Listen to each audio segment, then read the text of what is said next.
지난 시간 이어서 이제 이번 시간에는 교재 10번째 로마서 3장 19절에서 26절까지 있는 말씀 가지고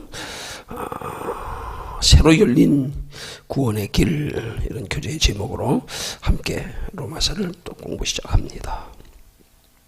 자, 우리 서론에 들어가서 봅니다.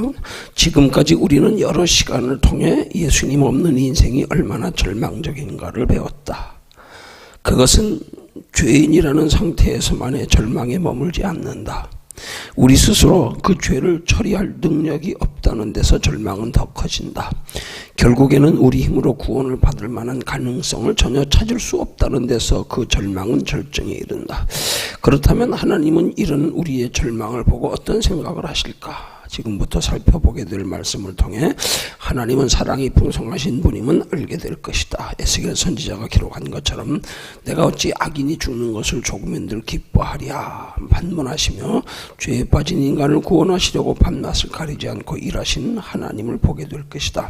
이 시간 자비로우신 하나님을 찬양하는 심정으로 말씀을 배웠으면 좋겠다.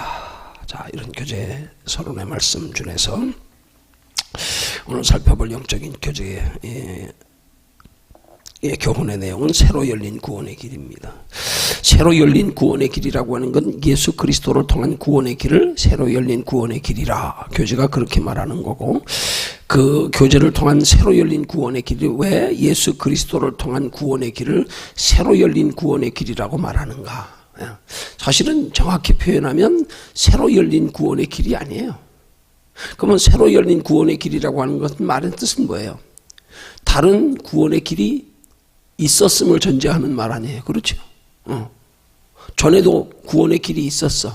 그런데 어쨌든 그 구원의 길을 통해서 구원이 이루어질 수 있었든 없었든, 그러나 구원의 길이 있었단 말이에요. 있는데 이제 다시 새롭게 구원의 길이 또 열렸다 이 말이에요. 그러면 우리가 이걸 표현을 우리가 좀 더 구체적으로 한번 생각해 보면, 아니 정확히 말하면 새로 열린 구원의 길이 아니라 유일한 구원의 길이에요. 오늘 우리가 로마서를 통해서 공부할 이 구원에 관한 내용은 유일한 구원의 길. 근데 왜 새로 열린 구원의 길이라고 표현하는가? 전에 하나님께서 예수 그리스도를 이 땅에 보내시기 전에 율법을 하나님의 택한 백성들에게 주셨기 때문에요. 그 율법을 구원의 방편으로 제시한 것이라고 그렇게 우리가 여겼기 때문에, 이스라엘 백성들이, 하나님의 택한 백성들이 그렇게 여겼기 때문에 새로 열린 구원의 길이라고 표현하는 거란 말이에요. 정확히 표현하면 전에 하나님께서 이 택한 백성들에게 주신 율법은 사실은 구원 얻을 수 있는 길로 주신 게 아니에요. 정확히 말하면. 네. 왜 하나님이 이스라엘 백성들에게, 택한 백성들에게 율법을 주시면서 그 율법으로 통하여는 도저히 구원받을래야 구원받을 길이 없다는 사실을 하나님이 왜 모르시겠어요? 알지요. 근데 우리가 잘못 이해하면 마치 하나님이 구원의 길로 율법을 제시하셨는데 그것 가지고도 안 되니까, 아, 이것 가지고도 안 되겠구나 해서 하나님이 다시 주신 것처럼 오해하기 쉽단 말이에요. 그러면 하나님이 그렇게 무능하신가요? 하나님이 그렇게 부족하신가요? 그 율법을 주시면서 그 율법으로 인간이 구원 얻을 거라고 기대하시고 주셨겠어요? 아니요. 갈라디아서의 표현을 빌면 하나님이 율법을 주신 것은 철저하게 예수 그리스도로 말고는, 예수 그리스도로 인하지 않고는, 통하지 않고는 구원받을 길이 없음을 철저히 깨달아 알게 하려고 주신 거란 말입니다. 그러니까 새로 열린 구원의 길이 아니에요. 유일한 구원의 길. 그 구원의 길이 얼마나 우리에게 소중하고 귀한 것임을 일깨우기 위해서 하나님은 율법을 통하여, 인간은 도저히 인간의 행위로 구원 얻을래야 구원 얻을 길이 없구나 하는 것을 절실히 깨달아서 하나님이 창세기 때부터 약속하신 메시아를 대망하게 하시려고, 하나님께서 유일하게 인간에게 예비해 두신 그 구원을 간절히 소망하게 하시려고 율법을 먼저 주신 거란 말이에요. 인간이 하나님이 율법을 받아서 지키려고 해보니까, 도저히 지킬래야 지킬 수가 없구나. 근데 그것조차도 하나님이 깨닫게 하실 때에 비로소 율법으로는 도저히 구원 얻을래야 구원 얻을 길이 없구나 하는 걸 깨닫게 되는 거지요. 그렇지 않으면 착각하는 거란 말이에요. 그러니까 오늘 교재에서 새로 열린 구원의 길이라는 표현을 달리 표현하면 이건 하나님 편에서의 표현이 아니에요. 이건 이스라엘 백성들, 택한 백성들에게 있어서의 표현일 뿐이에요. 왜? 그들은 하나님이 율법을 주셨을 때 그걸로 구원 얻는 줄 알았거든요. 구원 얻는 줄 알았어요. 그 이스라엘 백성들은 지금도 율법을 하나님이 저들에게 구원의 방편으로 주신 것으로 알고 있어요. 너희가 그 가운데서 행하면 살리라 말씀하셨으니까. 근데 전제는 뭐예요? 하나님이 이스라엘 백성들에게 분명히 율법을 주시며 말씀하신 것이 너희가 그것을 다 지켜 행하면, 그 전제 조건을 달았단 말이에요. 근데 하나님은 인간에게 그런 전제 조건을 다시면서 인간이 도저히 이 율법을 그대로 다 지킬래야 지킬 수가 없다는 사실을 하나님 너무도 잘 아시면서 주신 거란 말이에요. 근데 이스라엘 백성들은 마치 이 율법을 지키는 것으로 구원이 완성되는 줄 알고, 그거 지키면 구원받는 줄 알고, 자기들이 율법을 지키면서 구원 얻는다는 확신을 가지고 하나님은 그걸로 통하여서 우리에게 약속하신 메시아가 얼마나 우리에게 유일한 구원의 길임을 일깨워 주시려고 그 전에 율법을 주신 건데 이거 가지고 우리는 이제 구원받았다, 이렇게 생각해서 예수를 이 땅에 보내주셨는데도 영접지 않았잖아요, 이스라엘 백성들이. 왜? 그걸로 구원이 다 이루어졌다고 생각하기 때문에, 율법을 지켜 행하는 것으로. 그러면 우리가 여기서 깊이 살펴봐야 될 것은 뭐냐 하면, 이스라엘 백성들이 지금 율법을 통해서 그들이 구원받을 수 있었다, 구원받을 수 있다, 구원받았다 그렇게 확신했다는 것이 그럼 뭐에서 잘못된 거예요? 저들이 구원의 기준을 잘못 안 거란 말이에요. 구원의 기준을. 그러면 그들이 율법을 통해서 구원받을 수 있다고 생각한 것, 구원받았다고 그들이 착각한 것, 원인이 뭐예요? 구원은 우리의 행위에 있구나. 하나님이 말씀하신 행위의 지침서를 따라서 우리의 의지로 그 말씀대로만 행하면 구원을 받는구나, 이렇게 알았단 말이에요. 그러니까 그건 뭐예요? 이스라엘 백성들의 구원관이 잘못된 거예요, 성경적으로 보면. 왜냐하면 구원이라고 하는 것은 그 구원 이전에 구원받지 못할 죄인으로 타락하여 영적 죽음에 이르게 된 것은 바로 하나님이 인간을, 아담과 하와를 창조하실 때에 그 안에 불어넣으셨던 하나님의 생명, 하나님의 형상, 그것이 하나님의 말씀을 불순종하면서 하나님의 형상을 잃어버리게 된 게, 그게 죄고 그게 죽음이란 말이에요. 그 죄와 죽음 가운데서 건져내는 게 구원인데, 하나님의 형상을 잃어버린 인간이, 죄의 기준은, 죽음의 기준은 이 속에서 하나님의 형상을 잃어버린 건데, 하나님의 형상을 잃어버린 채로 인간이 아무리 하나님의 말씀을 주셔서 율법을 주셔서 그 율법을 지켜 행한다고 하더라도 그건 죽은 자가 지금 지켜 행하는 거란 말이에요. 이건 한마디로 말하면 죽은 자의 행위란 말이에요. 그 죄라고 하는 기준은 지금 죽었냐 살았냐거든요. 하나님의 형상이 내 속에 있느냐 없느냐거든요. 하나님의 형상을 잃어버렸느냐 회복했느냐거든요. 근데 근본적인 하나님의 형상을 구원의 기준으로 삼지 아니하고 지금 내 영적 상태가, 이스라엘 택한 백성들의 영적 상태가 지금 하나님의 형상이 내 안에 있는가, 내가 영적으로 살았는가 죽었는가, 여기에 기준을 두지 않고 내 상태에는 관심 없이 하나님이 주신 계명의 말씀만 가지고 행위로 지키면 구원받는 줄 아는 거. 그러니까 구원의 기준이 잘못됐단 말이에요.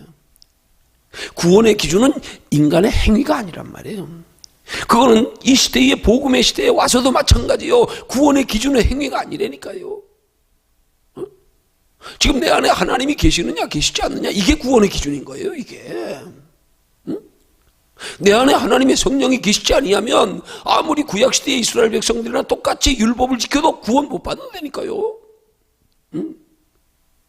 너희 속에 그리스도의 영이 없으면 그리스도의 사람이 아니라, 사도 바울이 로마서 8장에 말씀한 것처럼 우리 속에 하나님의 영이 없으면 우린 죽은 자예요. 하나님의 영이 없으면 구원받지 못한 거예요. 지금 죽어있는 상태니까. 구원받았다고 하는 건 하나님의 형상이 회복되어져서 우리가 하나님의 형상이 회복된 영이 다시 산 걸 말하는 거란 말이에요. 그러니까 이게 지금 새로 열린 구원의 길이라고 하는 게 실상은 그러면 율법이 구원의 길이었다는 말이 되는 건데, 실상은 율법이 구원의 길이 아니에요. 율법은 이스라엘 백성들에게 하나님의 형상을 잃어버린 채로, 하나님의 형상을 잃어버린 상태에서 하나님이 율법을 지키게 주신 거잖아요. 그렇잖아요. 그러니까 그게 구원의 길이 아니란 말이에요, 율법은. 하나님의 형상을 우리 속에서 잃어버린 자는 아무리 의로워도 하나님 그것 의로 여기지 않는다니까요. 하나님의 의는 하나님으로 말미암아서 나타나는 거. 내 안에 하나님의 생명이 있기 때문에 그 생명으로 말미암아 나타나는 움직여지는 변화되는 현상, 행위, 이걸 구원이라 그래야 되는 거란 말이에요. 그러니까 오늘 교제에 새로 열린 구원의 길을 정확히 설명하면은 유일한 구원의 길인 거예요. 그 유일한 구원의 길로 예수를 소개하는 내용이란 말이에요. 로마서 3장 19절에서 26절까지의 말씀 내용이. 이제 비로소 하나님께서 하나님의 택한 백성들에게 오직 예수 그리스도로 말미암아 구원 얻을 수 있는 길을 이제 제시해 주신 거란 말이에요. 하나님의 때가 되어서. 그 전에 택한 백성들에게 율법으로는 도저히 구원 얻을 수가 있는 자신의 비참한 모습을 절절히 느끼고 깨닫고 경험하게 하시고, 인간으로서는 도저히 구원받을 길이 없구나. 그런데 저들이 그것을 구원 얻는 것으로 착각한 이유가 뭐예요? 하나님의 구원의 기준은 하나님의 형상이 회복되어져서 하나님의 마음과 생각, 하나님의 성품으로 인하여 나타나는 행위가 구원. 쉽게 말하면 우리의 내적인 하나님의 형상을 회복한 영적 살아있는 것, 이게 구원의 기준이고, 그 구원을 하나님의 형상을 따라서 우리가 움직여지는 것들이 구원에 더하여서 우리의 구원을 넉넉한 구원에 이르게 하고 영원한 하나님의 나라에까지 영원한 상이 되게 하는, 하나님이 우리에게 창조하실 때의 목적대로 우리가 하나님 나라에서 하나님과 영원히 거하게 하며 그 영원히 거하는 하나님의 나라에서도 더 하나님께로부터 더 영원한 행복과 평안과 축복을 누리게 하시려고. 물론 그 축복의 개념은 하나님의 나라에서 누리게 되는 것은 우리가 육체로 이 땅에서 누리는 것과는 근본적으로 차원이 완전히 다르죠. 왜? 이 땅에서 누리는 행복은 육체로서의 행복이니까. 육체를 가지고 있는 상태에서의 행복이니까. 그러나 하나님의 나라에서의 행복은 영적 차원에, 육은 땅에 묻어두고 여기에 영은 내려놓고 육체는 벗고 영혼이 하나님의 나라에서 영원히 거하며 누리는 행복. 그것만 다를 뿐이죠. 근데 저들은 그 속에 하나님의 형상 회복하지 않고도 행동으로만으로도 구원을 받을 수 있다고 착각했기 때문에 그게 저들에겐 구원의 길이 아니었단 말이에요. 정확히 말하면 구원의 길이 아닌 거란 말이에요. 근데 저들이 구원의 길로 착각한 거죠. 그래서 만약에 지금도 착각하고 있다 그러면 뭐예요? 그러면 이 말이 맞는 거예요. 우리 편에서의 새로 열린 구원의 길. 하나님이 구원의 길로 제시는 해주셨는데 도저히 우리가 지킬 수 없으니까 하나님이 다시 주신 구원의 길, 이렇게 되는 거란 말이에요. 그러면 전에 하나님이 주신 율법이 우리를 구원하시기 위한 율법이었다는 것밖에 안 되는 거예요. 아니죠. 하나님 그것으로 우리 구원하더라고. 그래서 율법은 죄를 깨달음이니라 그랬어요. 깨닫게 하려고요. 하나님의 형상을 잃어버려 영이 죽은 상태에서 우리가 하나님의 말씀을 지켜 행하는 것, 그것 가지고 구원이 아니구나. 그러니까 저들이 정말로 율법을 지켜서 구원 얻을 수 있는 율법의 구원의 기준이 되려고 하면 율법을 지켜 행하는 것이 우리 속에 잃어버린 하나님의 형상이 회복되어져서 율법을 지킬 때 이게 구원의 한 부분이 구원에 포함되는 거란 말이에요. 그러니까 우리 예수 믿는 사람들이 근본적으로 여기서 구분이 뚜렷해야 되는 거야. 구약시대적인 율법의 개념과 신약시대적인 복음의 개념, 이건 구약시대적으로는 율법이라고 하고 신약시대 복음, 같은 하나님의 말씀인데 구약시대에는 율법이에요. 신약시대는 복음이에요. 성경 말씀은 다 복음이에요. 다 복음이에요. 율법도 복음이에요. 우리에게는. 왜? 똑같이 우리도 율법도 살아 역사하시는 성령의 감동으로 기록된 하나님의 말씀이잖아요. 그런데 이스라엘 백성들에게 있어서 복음은 그 똑같은 하나님의 말씀이지만, 성령의 감동으로 기록된 말씀이지만 하나님의 형상을 잃어버린 채로 지켜 행하는 것이기 때문에 율법이고, 하나님의 형상을 회복한 상태에서 하나님의 마음과 생각의 인도하심을 따라 지켜지는 것, 예수의 이름으로 지켜지는 것, 죄가 없는 상태에서 죄가 해결되고 나서 지켜지는 건 복음이란 말이에요. 이게 다른 거예요. 그러니까 우리 행위적인 구원의 개념을 똑바로 구분해야 된단 말이에요. 구약시대의 행위적인 개념의 구원과 신약시대의 행위적인 구원의 개념이 완전히 다르단 말이에요. 구약시대의 행위적인 개념의 구원은 하나님의 형상을 잃어버린 채로, 잃어버린 상태에서 자기들의 의지로, 자기들의 인격과 성품으로, 자기들의 힘과 노력으로, 자기들의 하나님의 말씀에 대한 지식으로 지키는 거고요. 속에 하나님의 형상을 잃어버린 채로. 그러니까 그 행위하고 우리가 예수 그리스도를 영접하여 물과 성령으로 거듭나서 하나님의 형상을 회복한 후에 하나님의 말씀을 지키는 것과는 근본이 다르단 말이에요. 여기는 죽은 상태에서 행위로 나타나는 거고, 신약시대에 와서는 예수 그리스도를 믿어 영접하여 성령을 우리 안에 모시고 하나님의 형상을 회복되어져서 나타나는 행위고, 이게 다른 거란 말이에요. 그리고 좀 더 구체적으로 구분해 들어가면, 하나님은 우리에게 예수 그리스도를 통한 구원만을 우리에게 예비하시고 계획하시고 구원만을 우리에게 주시려고 예수 그리스도를 보내신 게 아니라, 구원 얻은 다음에 구원 얻은 백성들이, 구원 얻은 택한 백성들이 이 땅에 사는 동안에 영원한 하나님의 나라를 준비해서 그 안에서 구원받은 무리들 속에서 또한 하나님 앞에 영원한 칭찬과 상급과 면류관이 있게 하려고 다시 예수를 보내신 후에 성령을 보내셨다 이 말이에요. 그래서 왜라고 하는 설교를 지난주에 했나요? 지난주인가요? 지난주일 예배인가요? 지지난주인가? 지난주에? 왜 하나님이 인간을 왜 하나님의 형상으로 창조하셨을까? 하나님이 예수 그리스도를 왜 우리에게 죄 있는 육체의 모습으로 이 땅에 보내셨을까? 그 예수님이 십자가로 통하여 구원이 완성되어졌다면, 그것으로 구원의 전부라면, 그것이 하나님이 우리에게 주시고자 하는 구원의 전부라면 성령은 왜 보내셨을까? 이 설명처럼요.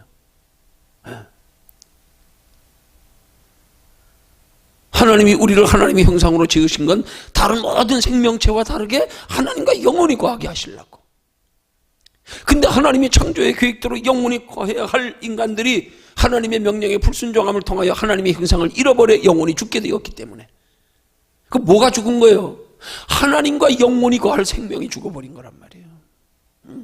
그 육체만 남은 거예요. 그 육체는 뭐예요? 이 땅에 그냥 육체로 있다가 이제 때 되면 쉽게 말하면 이제 사람의 생명의 수완이 끝나면 그냥 흙으로 돌아가면 끝나버리는 거예요. 아무것도 없어요. 하나님과 영원히 거할 하나님의 형상, 영원히 죽었기 때문에, 하나님은 그 영혼을 하나님의 형상으로 땅에 흙으로 빚어 하나님이 창조하실 때는 그 영혼이 하나님과 영원히 살게 하시려고, 영원히 거하게 하시려고, 함께하게 하시려고 지었는데, 아담과 하와의 하나님의 명령에 대한 불순종 때문에 하나님의 형상을 잃어버린 것뿐이지, 하나님은 인간을 지으실 때 우리와 영원히 함께 하시려고 지은. 그렇지만 하나님의 그 계획은 여전히 변함없으신 거예요. 여전히 하나님은 인간과 영원히 함께 하시려고, 그래서 한 번 더 하나님께서 우리에게 기회를 주시는 것이 예수 그리스도를 이 땅에 죄 있는 육체의 모습으로 보내어서 우리 죄를 대신하게 하신 거, 우리 죄의 대가인 사망을 예수님이 대신 치르게 하신 거, 그래서 다시 하나님의 형상을 부여하신 거. 그래서 하나님의 형상을 부여했으면 그 하나님의 형상을 예수 그리스도로 말미암아 회복된 것으로 구원이 완성이라면, 굳이 예수님이 뭐하러 내가 가는 게 너희에게 유익이라, 내가 가면 너희에게 보혜사 성령을 보내리라, 내가 가지 아니하면 보혜사가 이 땅에 너희에게 오실 수 없느니라, 성령을 진리의 성령이라 말씀하시고, 진리의 성령이 오시면 그가 너희를 진리 가운데로 인도하시리라, 진리가 너희를 자유케 하리라. 왜 예수님이 그런 말씀하시겠냐 이 말이에요. 왜 내가 가는 게 너희에게 유익이라 말씀하시겠어요? 심지어는 예수님의 말씀이 더 깊은 말씀, 더 우리가 심각하게 들어야 될 말씀, 말로 인자를 거역하면 사하심을 얻으려니와 성령을 거역하는 인자는 이 생과 내 생에도 사함이 없다. 그 성령이 누구냐? 그게 실상은 하나님의 형상이란 말이에요. 그게. 그래서 이 땅에 있는 동안에 하나님의 형상을 우리 안에, 성령을 우리 안에 모시고 그 성령의 인도하심을 따라 행하는 거, 죽은 자로서의 행하는 게 아니라 산 자로서의 행위, 성령이 우리 안에 거하시기 때문에 산 자로서의 행위, 이게 복음의 행위란 말이에요. 이게 죽은 자로서의 하나님의 말씀을 지켜 행하는 행위는 율법, 죽은 자로서의 하나님의 성품이 아닌 내 성품과 인격과 내 감정으로 행하는 거, 그건 율법. 내 안에 하나님이 살아계셔서 내 영이 살았기 때문에 살아서 내 안에 거하시는 하나님의 성령에 함께하며 이끌림 받아 행하는 것, 복음. 이게 차이란 말이에요. 이 차이를 알지 못하면 굉장히 중요한 구분, 너희 속에 하나님의 형상이 회복되어져 영으로 살았냐 죽었냐 상태에는 기준이 없이 그냥 나타나는 행위만 가지고 믿음이 있다 없다, 누구는 믿음이 좋다, 심지어는 어떤 사람들은 그 행위만 가지고도 구원의 기준으로 잘못 생각하고 있고 아니란 말이에요. 이걸 착각하면 안 된다. 그 철저한 구원의 기준은 우리 속에 하나님의 형상이 회복되어져 하나님께서 우리에게 부여하셨던 하나님의 영적 생명, 이게 우리 안에 회복되어져 있느냐, 존재하고 있느냐, 여기서부터 비롯되어져야 된단 말이에요. 그러니까 지금 이 교제의 새로 열린 구원의 길이라고 하는 건 정확히 말하면 유일한 구원의 길, 이제 하나님이 때가 되어 창세기에 하나님의 형상을 잃어버렸을 때 약속하셨던 그 메시아, 그 메시아를 이제 때가 되어 하나님 보내시는 거란 말이에요. 그 전에 인간들에게 철저히 율법을 인간의 힘으로는 지킬래야 지킬 수가 없다는 사실. 왜? 인간의 죄의 근본이니까, 죽은 상태니까, 영적으로. 예. 자, 그래서 교제의 첫 번째로 들어가서 이제 토요 내용에 보면 그동안 하나님이 허락하신 구원의 길은 율법을 행하면 산다는 것이었다. 여기 교제에 그렇게 나오잖아요. 예. 다시 말해 하나님이 인정하는 선을 행하면 구원하신다는 것이다. 근데 보세요. 여기 지금 보세요. 예. 하나님이 인정하는 선이 뭐겠어요? 하나님이 인정하는 선이, 이거 우리 잘 알아야 되는 거예요. 우리의 신앙생활 지금도 마찬가지 그대로 대입되는 거예요.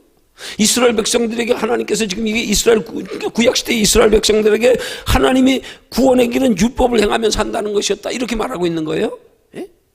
그리고 다시 말해서 하나님이 인정한 선을 행하면 구원하신다는 것이다 그랬어요. 누구에게? 이스라엘 백성들에게, 택한 백성들에게, 율법을 주신 하나님의 택한 백성들에게. 자, 그러면 여기 말씀 교재에 보면 지금 하나님이 인정하시는 선을 행하면 구원받는다. 여러분, 하나님이 인정하시는 선의 기준이 뭐냐 이 말이에요. 이걸 똑바로 알면 율법은 하나님이 구원받게 하시려고 주신 게 아니란 말이에요. 이게 하나님이 허락하신 구원의 길이 아니란 말이에요. 왜? 하나님이 인정하는 선이 뭐예요? 하나님이 인정하는 선이 내 의지로 행하는 게 아니라니까. 내가 영적으로 죽은 상태에서 하나님의 형상을 잃어버린 상태에서 행하는 선한 행위가 율법을 지키는 게 이게 아니라니까요. 이게 선한 행위가 아니라니까요. 그건 하나님이 인정하시는 선한 행위가 아니라니까. 하나님의 형상이 죽어있는 채로 영적으로 죽은 사람이 선을 행하는 게 하나님이 인정하시는 선한 행위 아니에요. 영적으로 죽은 상태에서는 하나님이 인정하시는 선한 행위는 불가능한 거예요. 죽어 있는데 어떻게 해요? 죽어 있는데. 근데 이스라엘 백성들에게, 아직 죽어 있는 영적으로 죽은 상태의 이스라엘 백성들에게 하나님이 인정하시는 선을 행하면 구원받는다? 말이 안 되는 거잖아요. 모순이잖아요. 어떻게 하나님이 인정하시는 선은 여기서 생명이 있어야 되는 건데, 생명이 근원이 되어져서 하나님의 형상으로, 하나님의 형상이 우리 안에 있어서 그 생명으로 말미암아 나타나는 움직임, 변화, 행동, 이게 돼야 되는 건데, 이게 산자의 행동인데 어떻게 죽은 상태에서 하나님이 인정하시는 행위를 하면 구원받는다? 이게 불가능한 거잖아요. 그건 이스라엘 백성들을 살려놓았을 때 가능한 거죠. 살려놓았을 때. 죽어 있는 상태인데요.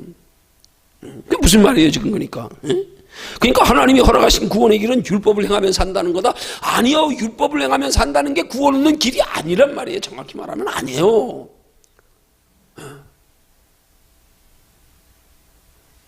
그 율법을 통하여 우리에게 구원 얻는 길이 오직 하나님이 약속하신 메시아밖에 없구나. 그 메시아를 대망하게 하려고 그 율법을 통하여 우리로서는 도저히 율법을 지킬래야 지킬 수가 없다는 사실에 대한 그런 인식, 깨달음, 그걸 통해서 더욱 유일한 구원의 주이신 예수 그리스도를 대망하여 기다리게 하시려고 주신 거지. 구원을 쉽게 말하면 자신의 철저한 영적으로 죽은 존재로서의 죄인됨을 깨닫게 해서 더 살고자 하는 갈급한 심령을 가지게 하기 위해서 율법을 주신 거지요. 그 율법이 하나님의 허락하신 구원의 길은 애초부터 아니었단 말이에요.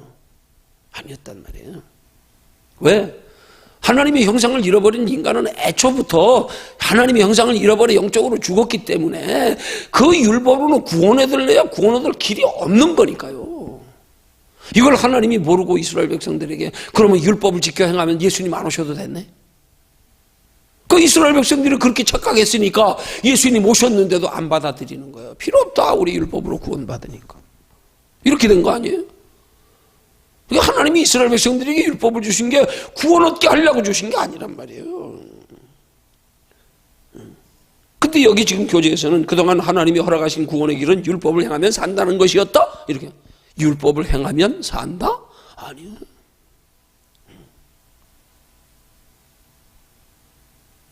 율법을 행하면 사는 게 아니에요. 율법을 행할 수도 없어. 율법으로 행하는 것은 행함의 기준이 내 속에 하나님의 형상이 회복되어져 내가 영적으로 산 자가 되어져서 살아서 움직이는 행위가 이게 우리로 구원에 이르게 하는 행위죠. 아니 정확히 말하면 구원은 이미 살았기 때문에 이루어진 거예요. 한마디로 말하면 살았기 때문에 예수 그리스도로 말미암아 살았기 때문에 하나님의 형상이 우리 안에 다시 회복되어졌기 때문에 그러면 살아서 율법을 지키는 행위는 뭐가 되는 거예요? 구원 얻은 백성들에게 하나님의 나라의 영원한 칭찬과 상급과 멸류관이 되는 게 기준이 돼야 되지요. 그래야 이치적으로 맞잖아요. 안 그래요? 아니면 예수님이 이 땅에 오셔서 우리의 구원을 이루셨는데 예수 말고도 다른 구원 얻는 다른 길이 있다는 얘기밖에 더 되냐 이 말이에요. 그래서 예수님에게 찾아온 젊은 청년에게 그 청년이 예수님께 묻기를 선한 선생님이요 내가 무슨 선한 일을 행하여야 영생을 얻으리까 이렇게 묻잖아요. 선한 일로 영생 얻는 게 아니야. 영생 얻는 거는. 그래서 예수님이 그 청년에게 대답한 말씀이 뭐예요? 너의 선한 행실로 너에 있는 것을 가난한 자들에게 줘 나 따라오면 하늘에서 구원이 있으리라가 아니고 뭐가요? 보화가 내게 있으리라 그랬잖아. 보화가. 선한 행위가 구원의 기준이 아니에요. 예수 그리스도로 통하여 하나님의 형상을 잃어버렸던 죄의 근본, 죄의 원인이 대신 죽으심으로 죄의 문제가 죄의 삭시 치루어지고 하나님의 형상을 회복한 것 이게 구원의 기준이고 그래서 구원받아서 우리 안에 하나님의 형상이 회복되어짐을 통하여 영적으로 산 자가 되어서 우리의 살아있는 그 영적 생명의 근원으로 하나님의 성령의 이끌림 따라서 나타나는 산 자로서의 행위 이것은 구원에 더하여 하나님의 나라의 칭찬과 상급과 멸류관이 되는 거란 말입니다. 이게 이렇게 명쾌하게 풀려지지 아니하면 이게 문제가 되는 거예요. 여기서 여러 가지 문제가 야기되는 거예요. 그러다 보니까 우리 사도신경을 고백하면서도 보면은 공적으로 다 그렇게 고백하고 있으니까 다 그렇게 통일되어 고백하고 있지만 하나님의 사역과 존재에 대해서는 철저히 고백을 하고 예수 그리스도의 사역과 존재에 대해서도 고백하는데 성령에 대해서는 그냥 존재만을 성령을 믿사오며 고백하고 사역에 대해서는 전혀 고백하는 내용이 없잖아요. 성령이 우리에게 행하시는 일이 얼마나 많은데요. 예수님이 우리에게 말씀하시기를 그는 진리의 영이라 그가 너희를 진리 가운데 인도하리라 진리가 너희를 자유케 하리라 내가 가야 보혜사 성령이 오신다 내가 가는 게 너희에게 유익이라 그가 하나님께서 너희를 구원을 위하여 보내신 또 다른 보혜사다 내가 다른 보혜사를 너희에게 보내리라 보혜사라는 헬라어의 파라클레토스라는 단어는 곁에서 우리의 구원을 돕는다는 뜻인데 예수님 구원 다 이루셨는데 뭘 또 곁에서 구원을 이루실 분을 또 보내시냐 이 말이에요. 이게 전부가 안 풀려 들어가는 거예요. 그러니까 둘이 뭉칠 그냥 성령은 믿사오며 하고 끝나는 거예요. 성령이 우리 안에 거하시면서 우리의 마음과 생각을 다스려 주장하시면서 우리로 하나님의 자녀답게 살아가는 신앙생활을 가능케 하고 그 하나님의 자녀답게 살아가는 신앙생활을 통하여 구원이 아니고 하나님 나라의 칭찬과 상급과 멸류관이 되는 건데 구원은 행위로 되는 게 아니라 예수 그리스도를 믿는 믿음으로 예수님이 우리 죄를 위하여 십자가에 못 박혀 대신 죽어주시고 다시 살아났기 때문에 예수님이 첫 열매의 부활을 힘입어 우리도 다시 사는 건데 근데 다시 행위를 통해서 구원받는다? 이게 뭐예요? 이게 모순이 되잖아요. 그럼 예수님 십자가 복음으로만 십자가로만 구원 안 된다는 얘기 아니에요. 그래서 초대교회 당시에 사도들 간에 말이 많았잖아요.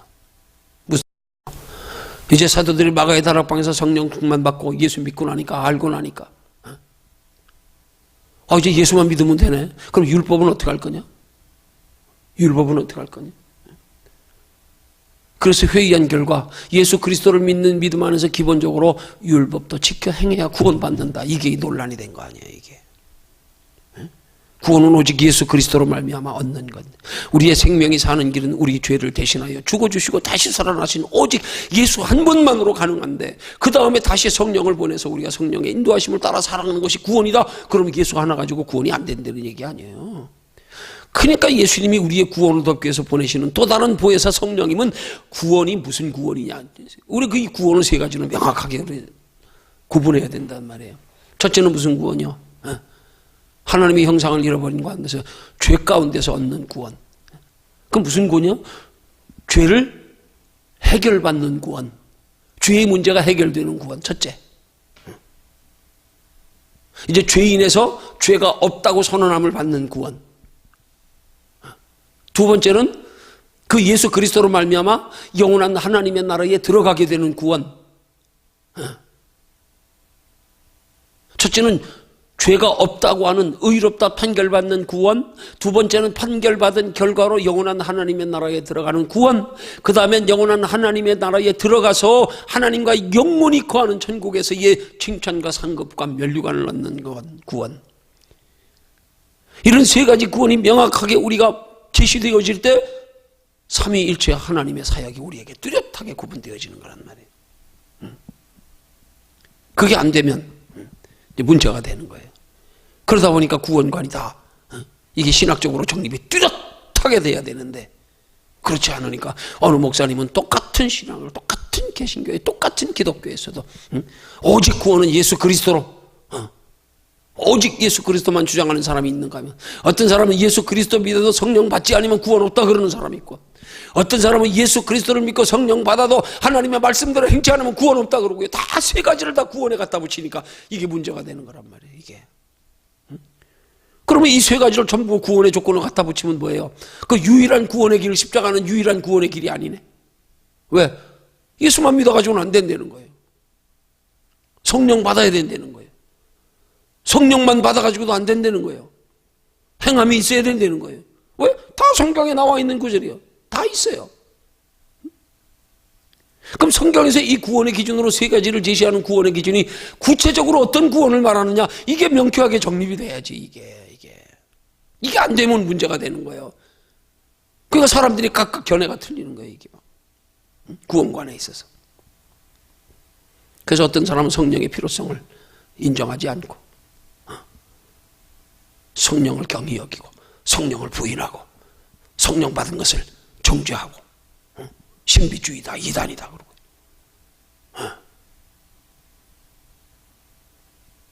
행위도 율법의 행위와 복음의 행위에 구분을 못하고 이런 여러 가지 난제들이 생긴다 이 말이에요. 그러니까 하나님이 우리를 왜 하나님의 형상으로 창조하셨으며 왜 예수 그리스도를 보내시며 왜 성령을 보내셨으며 한 걸음 돌아가서는 우리에게 왜 말씀을 주셨는가? 이게 명쾌하게 구분이 돼야 된단 말이에요. 정립이 돼야 된단 말이에요. 그리고 하나님께서 우리에게 말씀하시는 구원의 기준도 명쾌하게 정립이 돼야 이게 대입이 된단 말이에요. 탁탁탁 맞아떨어져 들어가잖아요.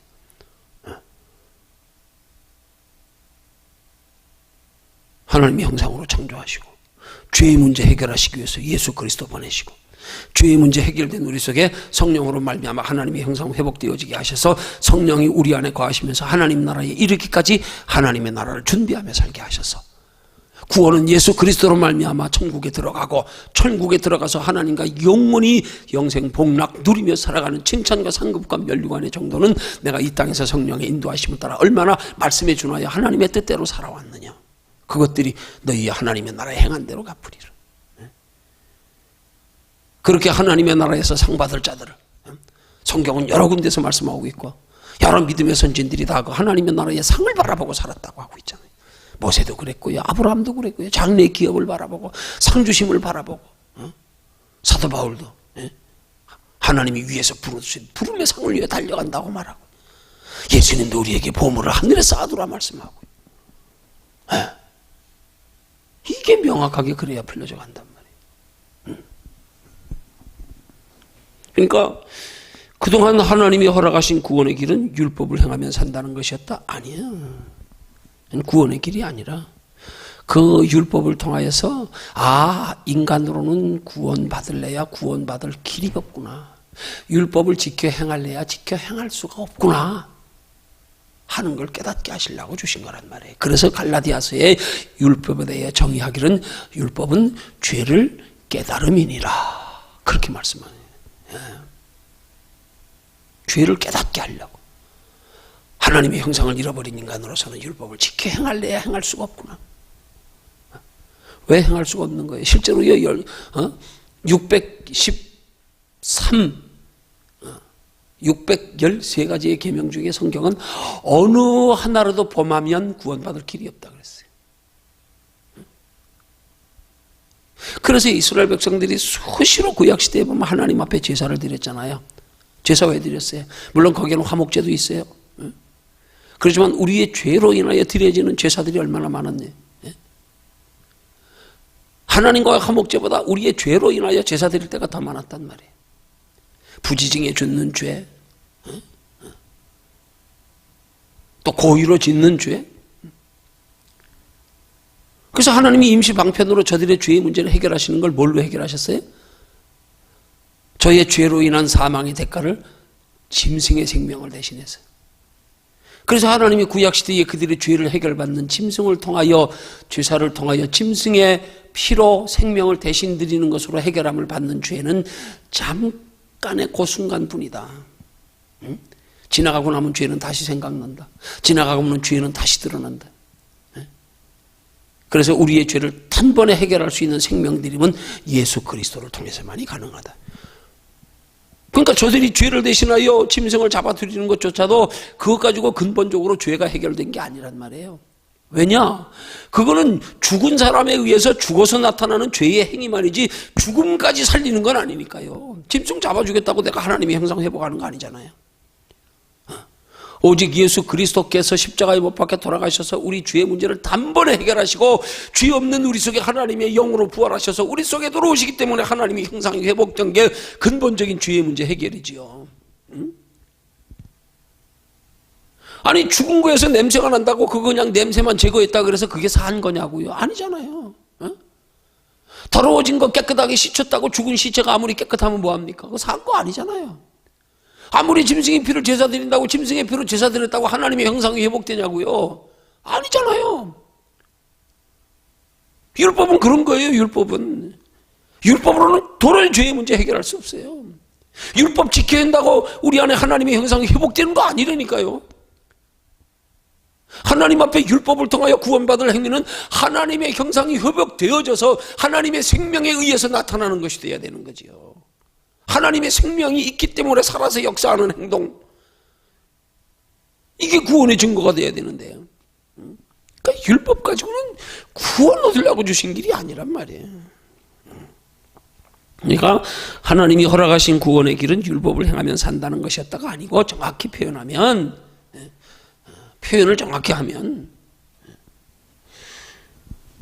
하나님이 허락하신 길은 예수 그리스도를 통한 구원의 길인데, 예수 그리스도를 통한 구원의 길을 저들이 얻도록 하기 위해서 예수님이 때가 되어 이 땅에 오셨을 때에 그 전에 자기들의 죄의 그런 비참함을 철저히 깨닫고 자기들의 행위로서는 구원받을래야 구원받을 길이 없다고 하는 사실에 대한 절망감을 절실히 깨닫고, 마치 사도 바울의 고백처럼 오호라 나는 권고한 사람이로다 이 사망의 몸에서 누가 나를 건져내랴, 그렇게 한탄한 것처럼 이스라엘 백성들이 율법을 통하여 바울과 같은 한탄이 가능해지도록, 그래서 예수 그리스도를 간절히 대망하게 해요. 그래서 바울이 그렇게 고백한 말씀에 이어서 하시는 말씀이 오직 예수 그리스도로 말미암아. 자, 여기 로마서 7장에 가서 봅니다. 이제 중요한 것은 율법과 복음에 연결되는 시점에서 로마서 7장.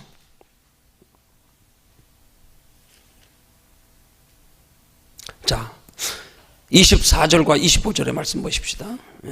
여기에 율법과 복음이 교차되는 지점이란 말이에요. 바로 그래서 사도 바울의 개인에게 경우로 대입시켜서 사도 바울이 고백하는 말이고, 사도 바울이 성령의 감동으로 기록하는 말씀이란 말이에요. 자, 로마서 7장 24절 함께 읽습니다. 시작. 오호라 나는 곤고한 사람이로다 이 사망의 몸에서 누가 나를 건져내랴. 그리고 바로 이어서 말씀이 뭐예요? 25절 함께 읽습니다. 시작. 우리 주 예수 그리스도로 말미암아 하나님께 감사하리로다. 나는 구원받을래야 구원받을 길이 없음을 사도 바울이 절실하게 느끼고 깨닫고 24절에 고백하는 말, 누가 나를 이 사망의 몸에서 건져내랴. 건져낼 자가 없다. 구원받을래야 구원받을 길이 없다. 그런데 이제 길이 생겼다. 뭐예요? 예수 그리스도로 말미암아. 예수 그리스도로 말미암아. 그러니까 하나님께서 이스라엘 백성들에게 율법을 주신 것은 지금 바울이 그렇게 고백하는 그 고백, 그 다음에 예수 그리스도로 말미암아 그가 살게 되었다는 고백, 이 시점에서 이걸 깨닫게 하려고 그러는 거예요. 이걸 그 전 단계 이스라엘 백성들이 나는 곤고한 사람이로다, 누가 이 사망의 몸에서 나를 건져내라. 도저히 우리의 행위로서는 하나님의 법을 지킬래야 지킬 수가 없구나. 여러분, 정말로 이스라엘 백성들이 율법을 지켜 구원 얻는 것으로 만약에 가정한다 그러면 저들이 율법을 지킬 때 기쁨으로 지켜야 되는 거예요. 기쁨으로. 근데 하나님의 형상을 잃어버린 인간이, 하나님의 형상이 생명이 없는 인간이 그걸 어떻게 기쁨으로 지키겠어요? 무슨 우리 속에 기쁨이 있겠어요, 그게? 하나님께서 만약에 율법을 구원으로 주셨다고 전제할 때는 그 율법을 지키는 것이 우리 속에서 정말로 하나님이 주시는 마음에 근거한, 은혜에 근거한, 믿음에 근거한 기쁨으로 지키는 게 돼야 되는데, 그래서 하나님은 율법도 할례를 행하는 것도 율법의 한 부분인 할례조차도 하나님의 선택된 백성의 외적인 증거로서의 할례조차도 표면적 유대인이 아니라 이면적 유대인이 유대인이라 할례는 마음에 행할지니라 이렇게 말씀하고 있는 거잖아요. 행위 가지고 이렇게 되는 게 아니다. 행위 가지고. 행위가 의가 아니다. 믿음의 의지. 예수 그리스도를 믿어 영접하여 죄의 문제가 해결되고 하나님의 형상 회복되는 게 의지요.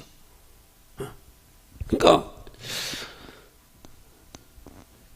하나님이 허락하신 구원의 길은 오직 예수 그리스도이심을 저들에게 깨달아 알게 하시려고. 그래서 주신 거지. 구원의 길은 아니란 말이에요. 그래서 예수 그리스도 없는 행위는 산 자의 행위가 아니라 죽은 자의 행위로, 죽은 자의 행위 가지고는 의로울 수가 없고 하나님 앞에 인정받을 수가 없고 구원받을 수가 없다는 사실을 깨닫게 하려고요. 예.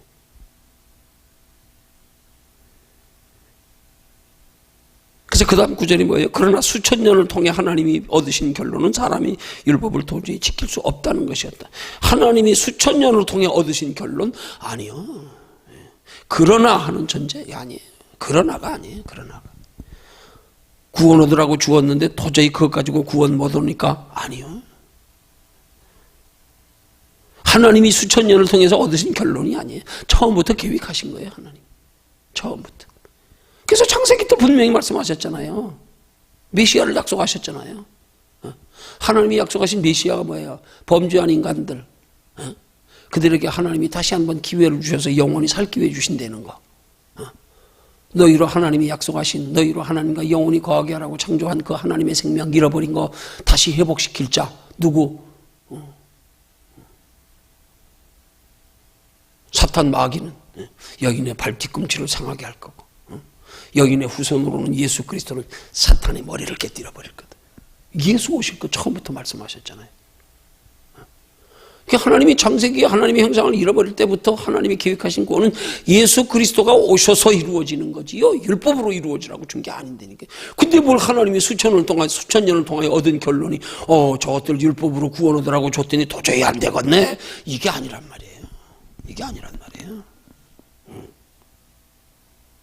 처음부터 하나님은 그렇게 계획하셨어요. 그렇게 알고 계시고. 그래서 오실 메시아를 대망하게 하시려고.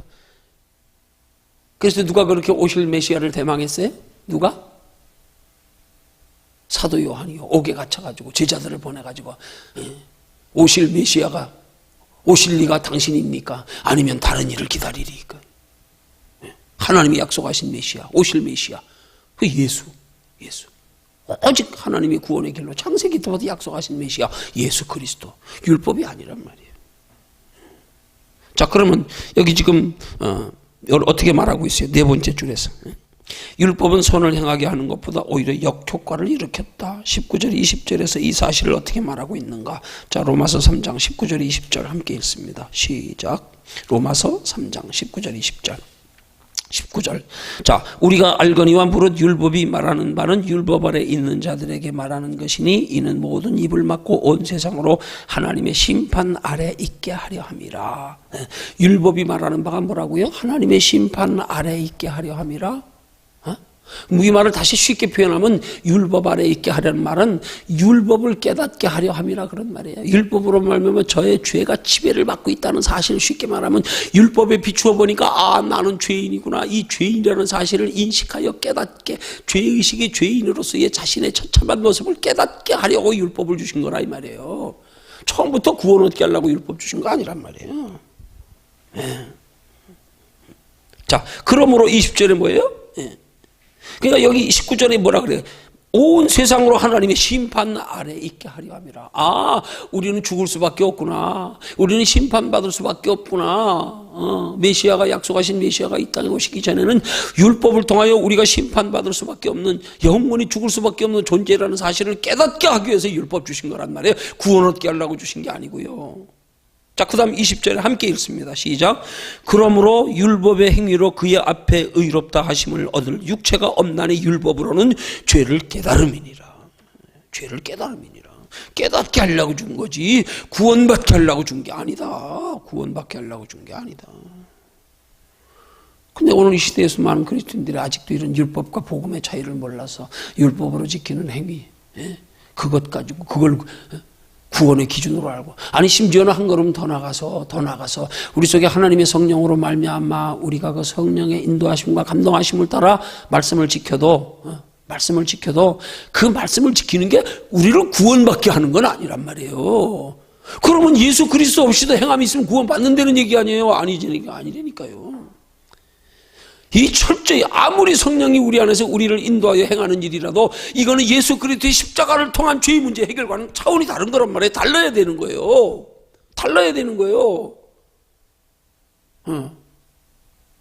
예수 그리스도의 십자가는 하나님의 형상을 잃어버린 죄인된 우리의 죄의 문제를 깨끗이 해결하는 거고요. 성령으로 말미암아 하는 행위는 깨끗해진 우리 속에서 성령이 함께 하심으로 나타나게 하는 행위고요. 이게 구분이 돼야 된다니까요. 이게 구분이 안 되어서 성령으로 말미암아 나타나는 행위까지도 똑같이 예수님과 동일한 분이지만 똑같이 그걸로 구원받는다 그러면 예수님이 십자가만 가지고 부족하다는 얘기예요. 그렇게밖에 안 된다니까. 그래서 예수님이 십자가에 못 박혀 돌아가신 것만으로는 구원이 부족하기 때문에 예수님이 성령으로 이제 죄의 문제 해결했으니까 더 이상 육체의 모습으로 이 땅에 계실 필요가 없잖아요. 또 예수님이 이 땅에 계시면 성령님이 예수님의 본래의 형상인데 그럼 예수님 성령 오시면 예수님 두 분 되는 거 아니에요? 그러니까 예수님이 육체의 죄 있는 몹으로 십자가에 못 박혀 돌아가신 몸은 벗으시고 이제 실제 성령으로 영으로 우리 속에 찾아오신 거란 말이에요. 응? 그럼 예수님이 십자가에 못 박으신 것으로 구원이 부족하기 때문에 예수님이 다시 오신 거예요? 또 구원 이루려고? 십자가만 가지고 안 되기 때문에 우리 속에 성령으로 행해서 구원받게 하려고? 이러면 문제가 되는 거예요, 이제. 그러면 이제 행위로 구원받는다는 말도 일부분도 낫는 게 되는 거잖아요, 그렇게 되면. 안 그래요? 왜? 예수만 가지고 구원 없다? 행위도 따라야 된다? 이렇게 되는 거 아니에요, 그러면. 우리 원죄의 문제는 오직 예수 그리스도의 십자가로만 단번에 이루어지는 거지요. 성령이 우리 속에, 그건 단번에 이루어진 속에 우리가 죄의 문제가 해결됐기 때문에, 깨끗해졌기 때문에 하나님의 형상이 우리 속에 들어오실 수 있는 거죠. 먼저 예수 그리스도를 통해서 원죄의 문제가 해결됐기 때문에. 그럼 우리는 원죄의 자범죄의 문제를 우리는 확실히 구분해요. 원죄는요, 우리를 사망에서 생명에 이르게 하는 게 원죄의 문제 해결하는 거예요. 예수님이 우리를 사망에서 생명으로 옮기셨어. 부활하심으로 옮겨놓으셨어. 그 사망으로 생명을 옮겨놨는데 이제 사망에서 생명으로 옮겼으니까 그 다음에 생명을 얻어 잉태하여 생명으로 태어난 자, 그 다음 뭐 해야 돼요? 이제 산자답게 사는 행위가 있어야 될 거 아니야, 마땅한 행위가. 그런데 그걸 구원에 포함시킨다 그러면 그럼 예수님은 십자가는 구원의 첫 단계밖에 안 된다는 거예요. 두 번째 단계는 성령, 하나님의 뜻대로 행하는 게 돼야 된다? 아니요. 하나님의 뜻대로 말씀대로 행하는 것은 구원이 아니라 구원받은 우리에게 하나님의 나라에 예비된 영원한 칭찬과 상급과 면류관, 그게 우리를 진리 가운데로 인도하시는 진리의 성령이 하시는 일이란 말이에요. 이게 분명해야 된단 말이에요. 그래야 이게 두리뭉실해가지고 막 그냥 갑론을박하고요. 누구는 예수 믿어야 구원받는다, 누구는 성령까지 받아야 된다, 누구는 행함 없는 믿음은 구원받지 못한다. 이 세 가지 속에서 막 진영탁해서 서로 막 견해가 다투면서 이것들은 서로 따지려고 그러지 않아요. 왜 다 있으니까 말씀이 성경에 세 가지 다 있잖아요. 요한복음 3장 16절에 대표적으로 하나님이 세상을 이처럼 사랑하사 독생자를 주시니 누구든지 저를 믿는 자마다 멸망치 않고 영생을 얻을 것이요. 사도 바울을 통하여 또 로마서는 뭐라 그래요? 너희 속에 그리스도의 영이 있으면 그리스도의 사람이 아니다. 또 예수님이 친히 하신 말씀, 행함 없는, 야고보서 기자를 통하여서도 행함 없는 믿음이 죽은 믿음이라 그랬지만 너희가 하나님의 뜻대로 행치 아니하면 하나님 나라 들어갈 수 없다. 다 있어요. 다. 이 세 가지 구원의 기준을 어떻게 풀어갈 거냐 이 말이에요. 이 세 가지 구원의 기준. 이걸 전부 다 단순하게 하나님 영혼이 구원받는 것으로, 영혼이 하나님의 형상을 입어야 천국에 들어가는 것으로 이렇게 해버린다 그러면 이게 문제가 되는 거예요. 이게. 그러면 행함도 있어야 구원받고 성령도 받아야 구원받고 예수도 믿어야 구원받고 이 세 가지가 다 구원이 돼버리는 거예요. 이건 명확하게 구분되는 건 죄, 하나님의 형상 회복, 칭찬, 상급, 면류관 이렇게 돼야 되는 거예요. 단계가 이렇게 돼야 되는 거란 말이에요. 예수 그리스도를 이 땅에 보내시면 죄의 문제 해결하시려고, 죄의 문제 해결한 속에서 하나님의 형상을 회복시키려고 성령 보내시고, 하나님의 형상 회복하여 하나님의 나라에 영원한 칭찬과 상급과 면류관이 있게 성령님은 우리 안에서 하나님의 나라에 이르기까지 우리를 진리로 인도해 가심을 통하여서 우리가 이 땅에서 행한 것으로 하나님의 나라에 영원한 칭찬과 상급과 면류관이 있게, 이게 돼야 사역이 분명하게 된단 말이에요. 이게 명쾌하게 구분이 안 되니까 견해가 다 다른 거예요. 예수 믿으면 성령 필요 없다. 구원은 오직 예수. 아니, 구원은 오직 예수 맞아요. 구원은 오직 예수예요. 그 구원이 어떤 구원? 죄사함 받는 구원.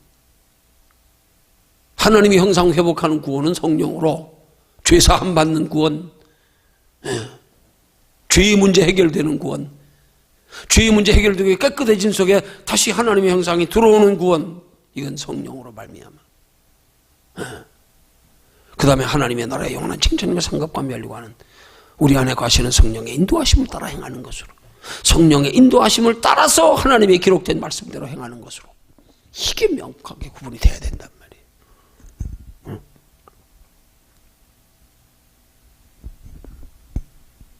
자, 근데 여기서는 뭐라고? 율법은 선을 행하게 하는 것보다 오히려 역효과를 일으켰다. 역효과를 일으켰다. 아니, 정확히 말하면 역효과를 일으킨 게 아니라 그걸 본래 목적으로 하신 거예요. 역효과가 아니고 그거. 아니, 저들 그 율법을 구원받으라고 줬더니 저놈들이 율법을 통하여 오히려 더 자기들의 비참한 모습을 깨닫고, 율법을 기쁨으로 받아야 되는데 율법을 보고 나니까 더 거룩한 두려움이 생기고 낙심이 생기고, 사도 바울의 신앙 고백처럼 오라 나는 곤고한 사람이라다. 도리어 역효과네. 아니요, 역효과가 아니라니까. 그걸 목적으로 보내신 거예요. 그걸 목적으로. 이제 깨달았냐? 이제 알겠냐? 그거 알게 하시려고요. 역효과를 일으킨 게 아니에요. 그러면 하나님이 시행착오 하셨다는 얘기밖에 더 돼요. 하나님이 시행착오 하셨어? 율법을 주어놓고 3000년 동안 지켜봤더니 어이구 이거 안 되겠네, 역효과네. 하나님이 그렇게 실수하시는 하나님이에요? 그렇게 실패하시는 하나님이에요? 그렇게 계획도 없이 시행착오 하셔서 다시 수정하시는 하나님이냐고요? 아니요. 이건 오히려 진짜 하나님의 영광을 가리우는 거예요. 하나님을 욕되게 하는 거예요. 이거는 전능하신 하나님이, 전지하신 하나님이, 천지를 창조하신 하나님이, 우주 만물을 다스려 주장하시는 하나님이, 알파와 오메가 되시는 하나님이 뭘 처음부터 계획을 그렇게 똑바로 못 잡으셔서 3000년 지나가서 다시 수정해야 되냐고요? 아니요. 처음부터 하나님의 구원 역사의 과정에 철저하게 구원 역사의 과정을 지금 밟아가고 있고 하나님이 전개해 가시고 있는 거란 말이에요. 그래서 때가 되어 때가 참해 예수 그리스도를 여자의 몸에서 나게 때가 참해, 때가 참해, 때가 되어서 시행착오가 아니고 안 되겠다 수정해서가 아니고 때가 되매, 때가 이름에. 역효과를 일으킨 게 아니에요. 그게 하나님의 목적이었어요. 이제 알겠냐? 근데 이스라엘 백성들이 착각했잖아요. 그러나 그때까지는 착각이지만, 아직 현재까지도 많은 이스라엘 백성들이 착각이지만 때가 되면 하나님이 저들로 깨닫게 하시고 시간 차이일 뿐이에요. 시간 차이일 뿐이에요. 로마서에 보면 그 비밀을 말합니다. 한번 찾아볼까요? 자, 로마서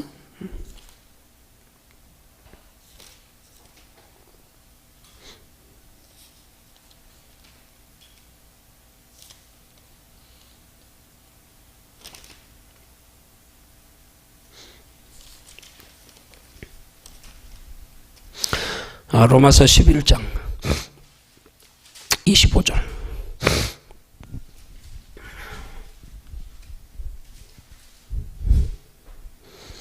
27절까지 말씀 찾았으면 함께 읽습니다. 시작. 형제들아, 너희가 스스로 지혜 있다 함을 면기 위하여 이 비밀을 너희가 모르기를 내가 원치 아니하노니, 이 비밀은 이방인의 충만한 수가 들어오기까지 이스라엘의 도로는 완악하게 된 것이라. 그리하여 온 이스라엘이 구원을 얻으리라. 에? 사도 바울이 오늘 이 로마서 복음서를 통하여 비밀을 말하는데, 하나님의 구원에, 그러니까 온 이스라엘이 구원을 얻는데, 온 이스라엘 백성들이 구원을 얻을 때가 심판날이란 말이에요. 그때까지 기다리시는 거예요, 하나님이. 에? 하나님이 인류를 심판하시고 하나님이 이 나라 새 하늘과 새 땅이 이루어지게 할 종말의 때가 하나님이 이루어지게 할 때, 온 이스라엘의 맨 마지막에 다 구원받고 나면 기다리시는 거예요. 이스라엘 백성들 버림받은 거 아니에요. 버림받은 거 아니에요. 잠시 잘라낸 거예요. 잠시 거기다 이방인들을 접붙여 구원받게 한 다음에 나중에 원가지들도 하나님이 붙여서 다 구원받게 하려고요. 그래서 여기 뭐라 그래요? 지금 29절의 말씀이에요. 26절의 말씀. 그리하여 온 이스라엘이 구원을 얻으리라. 온 이스라엘이 다 구원받을 때가 심판의 때란 말이에요. 세상 종말의 때란 말이에요.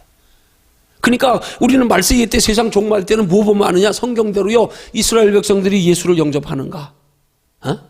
지금 이스라엘이 지금 영접하는 사람들이 많아니, 저게 빨리 이루어져야 온 이스라엘 백성들이 다 돌아와야 하나님이 문을 닫으시는 거예요.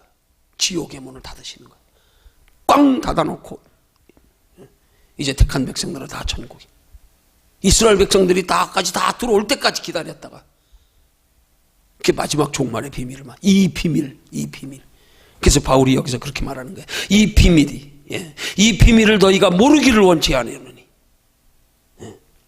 이 비밀은 이방인의 충만한 수가 들어오기까지, 하나님이 예정하신 이방인까지 다 구원받게 될 때까지, 그래서 이방인들이 예정하신 이방인들이 다 구원받고 마지막으로 이스라엘 백성들까지 마지막에 다 구원받으면 심판이 이루어진다. 세상 종말이 온다. 이걸 말씀하는 거란 말이에요. 그러니까 결국은 이스라엘 백성들도 때가 되면 예수 믿게끔 하나님이 하신다는 거예요.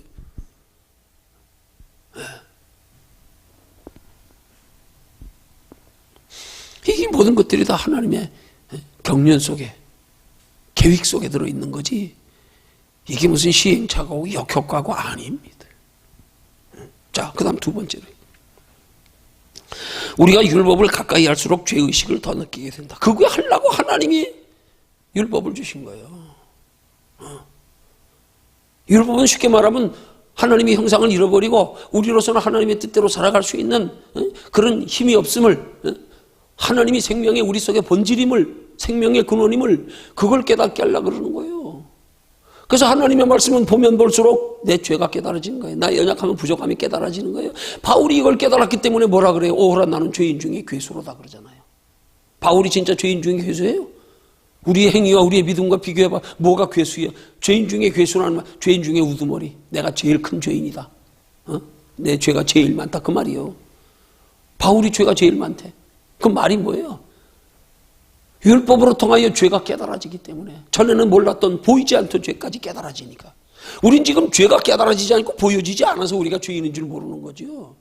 바울은 그게 우리보다 더 깊이, 더 작게, 더 세미한 것까지 깨달아지니까, 오호라 나는 죄인 중에 괴수라. 주여 나는 죄인으로서이다.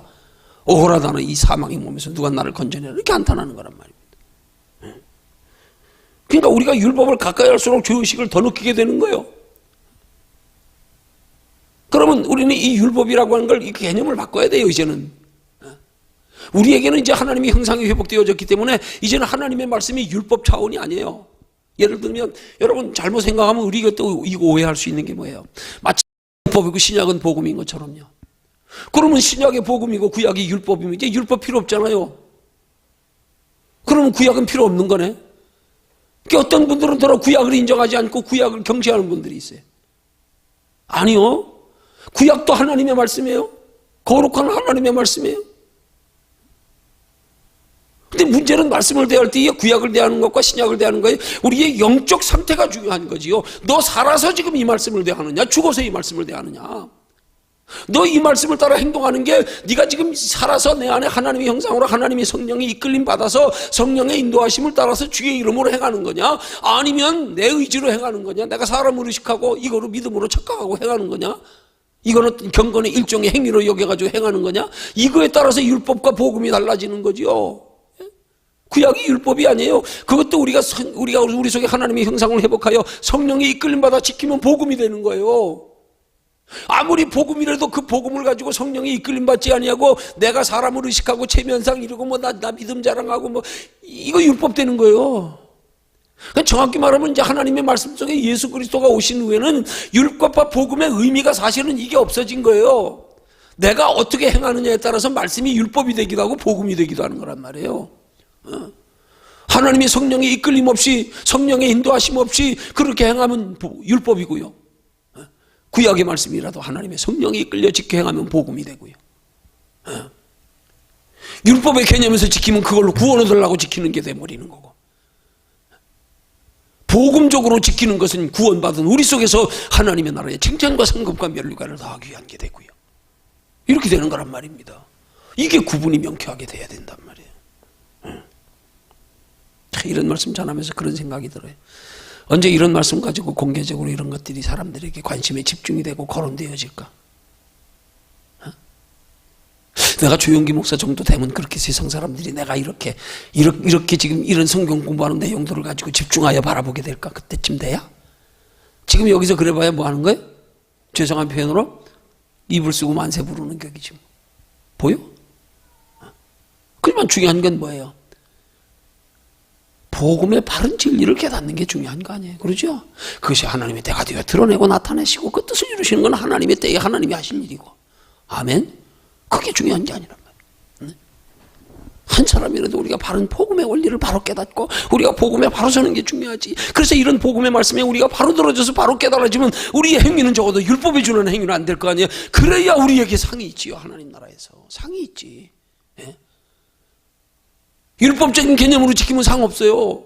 이건 하나님과 상관없는 거예요. 이건 죽은 자에게서 나타나는 행위란 말이에요. 이건 상없어요. 하나님이 우리에게 믿음을 인정하시고 우리에게 상을 주셔도 철저히 우리 안에서 하나님이 행하신 것만 인정. 네가 한 건 인정은 안 되는 거예요. 네가 한 건. 그게 마치 뭐 창조과학자 뭐 얘기처럼요.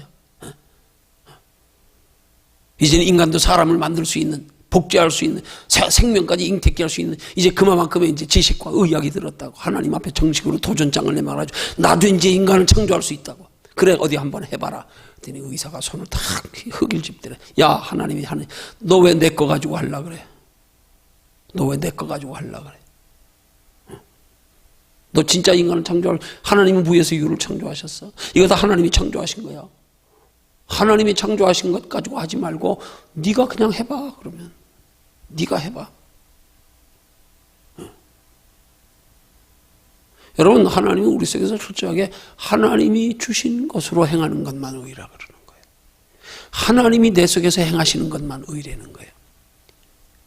그 행함의 목적이 나를 드러내고 내 유익을 위해서가 아니라 하나님의 영광 위해서 그렇게 행하는 것만 의라는 거예요.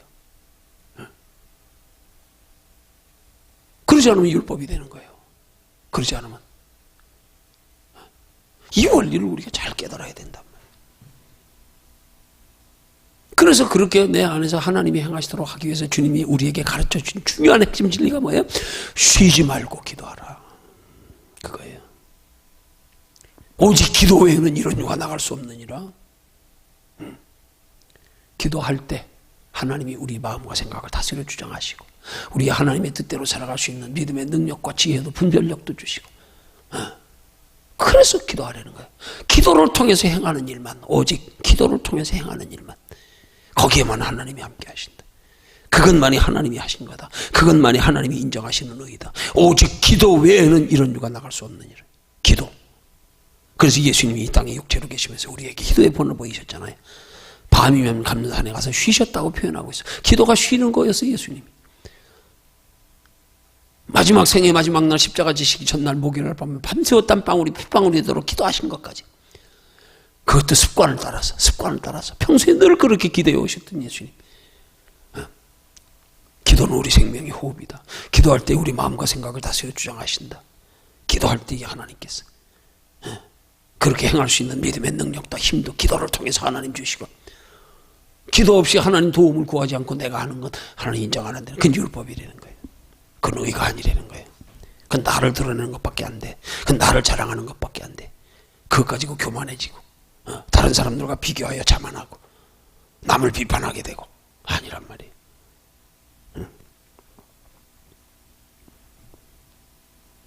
자, 율법을 가까이 할수록 죄의식을 더 느끼게 된다. 당연한 거예요. 사실 우리가 율법을 몰랐을 때는 하나님이 원하시는 것이 무엇인지 관심조차 없었다. 그러나 율법을 알고 나서부터는 하나님이 원하시는 순종을 하려고 노력하게 되었다. 율법을 알고 나서부터죠.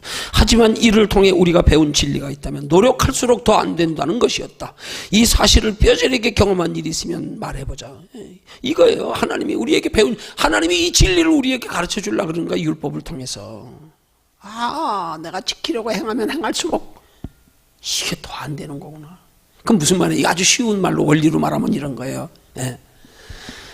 전에는 죄가 뭔지를 몰랐을 때는 뭐 죄된 행동을 해도 그게 그렇게 막 좋아 보이고 막 그걸 막 유혹을 못 참아가지고 막 유혹을 참으려고 애를 쓰고 그냥 뭐 아무 제한 없으니까. 그 쉽게 말하면 우리가 공기로 말하면 이렇게 공기가 이렇게 풍성한데 이런 저 높은 에베레스트산이나 그 높은 이제 공기가 희박한 데 가면 공기의 소중함을 절실히 느끼잖아요. 근데 우리는 지금 여기 있으니까 공기의 소중함을 전혀 못 느끼는 거야. 늘 일상 속에 공기의 부족함을 못 느끼니까. 너무 풍성하니까. 여러분 그 원리처럼요, 우리가 율법을 모르면요 사실은 다 죄인데 죄의식이 없는 거야. 모르니까, 이게 죄인지 모르니까. 그러니까 그냥 그것 때문에 뭐 유혹당할 것도 없고 그냥 하고 싶으면 하면 되는 거지 뭐. 안 그래요? 똑같은 밥을 갖다 놓고 너 맘 놓고 먹어 그러면 뭐 먹어봐야 별것도 아니요. 먹다 지치고 나중에 먹어도 식상하고 그냥 먹는 것도 별로 뭐 그렇게 감흥도 없어. 근데 막 먹지 못하게 막다가 억지로 막 먹지 못하게 하다가 어느 때 한순간에 먹어 하면 그때 막 허겁지겁 그게 먹고 싶어가지고 그러듯이요. 그러니까 우리가 죄는 본래부터 있는 거예요. 우리는 원래 죄의 하나님의 형상을 잃어버린 상태에서. 근데 우리가 죄가 너무 흔하고 죄에 우리가 아주 쌓여 있으니까, 둘러싸여 있으니까, 죄 속에 있으니까 죄가 뭔지를 우리는 모른단 말이에요. 근데 율법을 갖다 비춰놓으니까 마치 우리가 깜깜한 어둠 속에 더러운 데 앉아있는 거하고 똑같은 거예요. 안 보이니까 모르는 거예요. 이게 내가 더러운 데 있는지도. 근데 거기에 빛이 쫙 비치는, 아이고야 내가 이렇게 더러운 데 있었네. 율법은 그것 때문에 주신 거예요. 그것 때문에. 그래서 이 하나님이 약속하신 메시아, 주여 우리를 죄 가운데 구원하신 예수 언제 오십니까? 메시아 언제 오십니까? 주여 속히 보내주옵소서. 이렇게 하게 하려고요. 이렇게 하려고요. 그 율법으로 인해서 우리가 메시아에 대한 더욱 대망하는 마음이 생기는 것. 그래서 신앙은요, 우리 자신의 연약함을 깨달을 때에 비로소 깨달으면 깨달을수록 우리가 더 하나님을 향하여 간절해지고 진지해지고요. 그래서 성경의 원리가 주야 더한 곳에 은혜가 더욱 넘쳐대는 거예요. 깨닫는 게 은혜라. 깨닫지 못하니까 착각하지 않는 게 죄의식도 없고, 죄라고 깨닫지 못하니까 죄의식이 없잖아. 부끄러움도 없고 두려움도 없고, 깨닫지 못하니까. 깨닫는 게 은혜예요. 깨닫는 게. 그럼 뭘 깨닫나요? 죄를 깨닫는 거예요. 죄를 깨닫지 못하면 은혜가 아니요. 죄를 깨닫지 못하면 그냥 자기는 무조건 의인이요. 그냥 의인이요. 죄를 깨닫는 게 은혜란 말이에요. 하나님이 메시아를 대망하기 위해서 죄를 깨닫게 하시라고 율법 주신 거란 말이에요. 내가 얼마나 죄인인지를 절실히 깨닫게 만들고. 그래서 죄를 알고 나니까 이 죄에서 벗어나고 싶은 생각, 빨리 죄 문제를 해결하고 싶은 생각.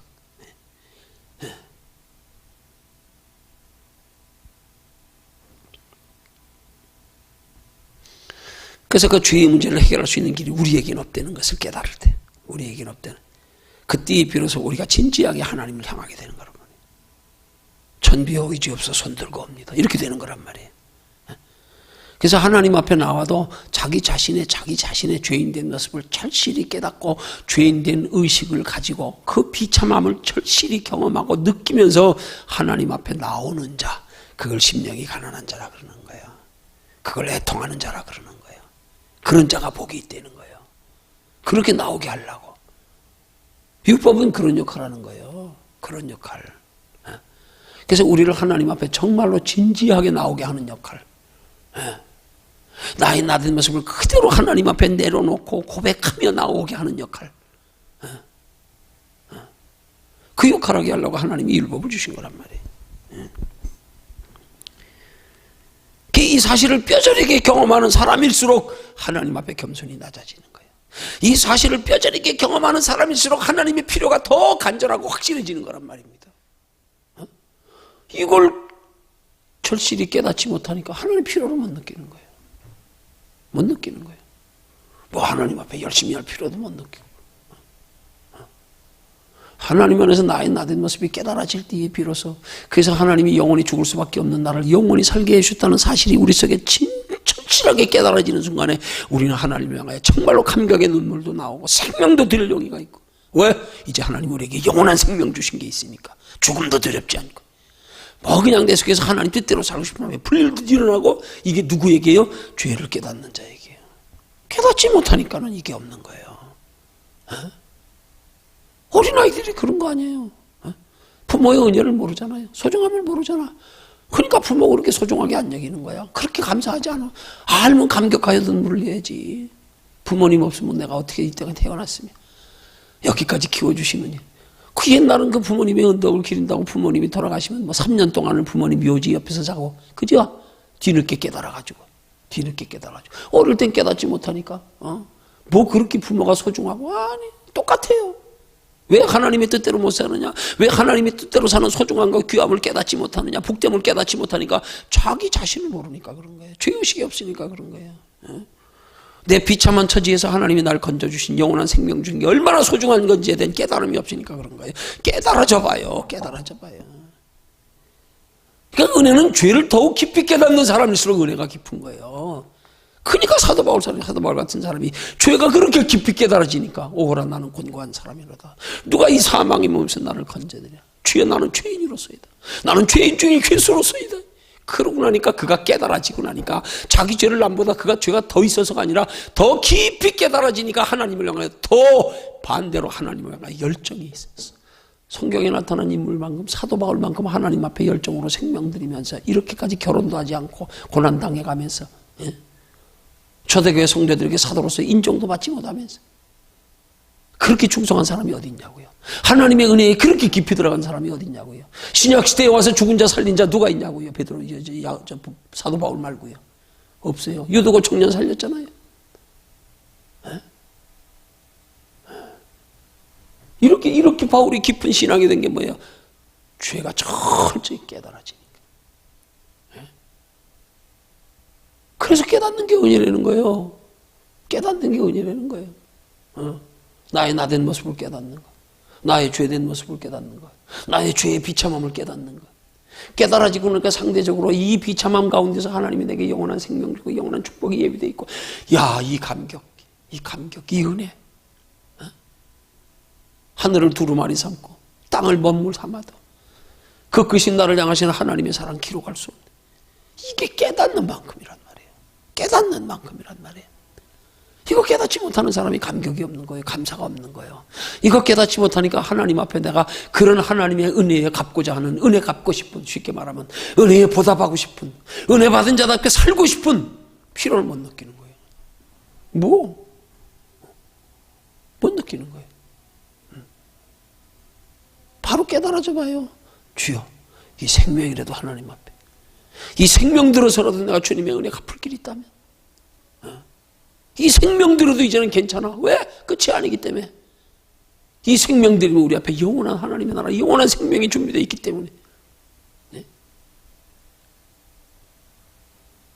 이래서 깨닫는 게 은혜란 말이에요.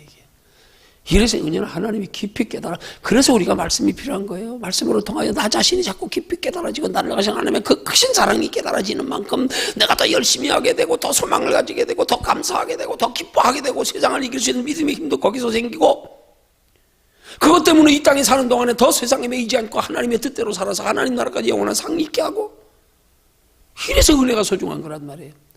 근데 이런 은혜의 소중함을 알려면 죄가 먼저 깨달아져야 된다 이 말이에요. 죄가. 근데 죄에 깨달아지지 못하면 은혜에 깊이 못 들어가는 거예요. 죄에 깨달아지지 않는 사람은요, 그렇게 열심히 할 필요 못 느끼는 거예요. 뭐 아쉽고 답답한 거 없는데 뭐.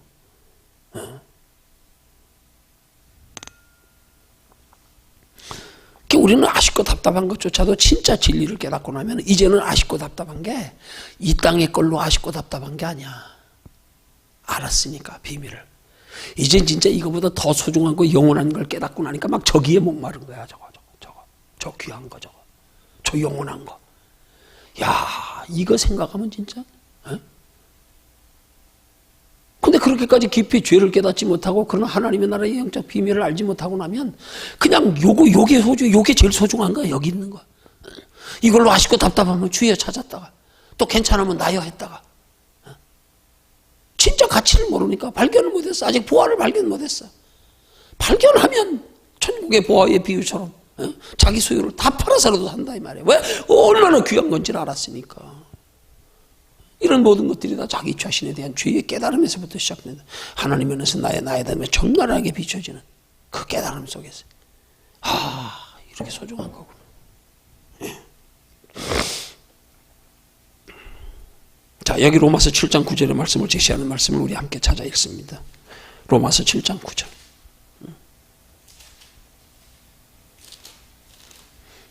함께 읽습니다. 시작.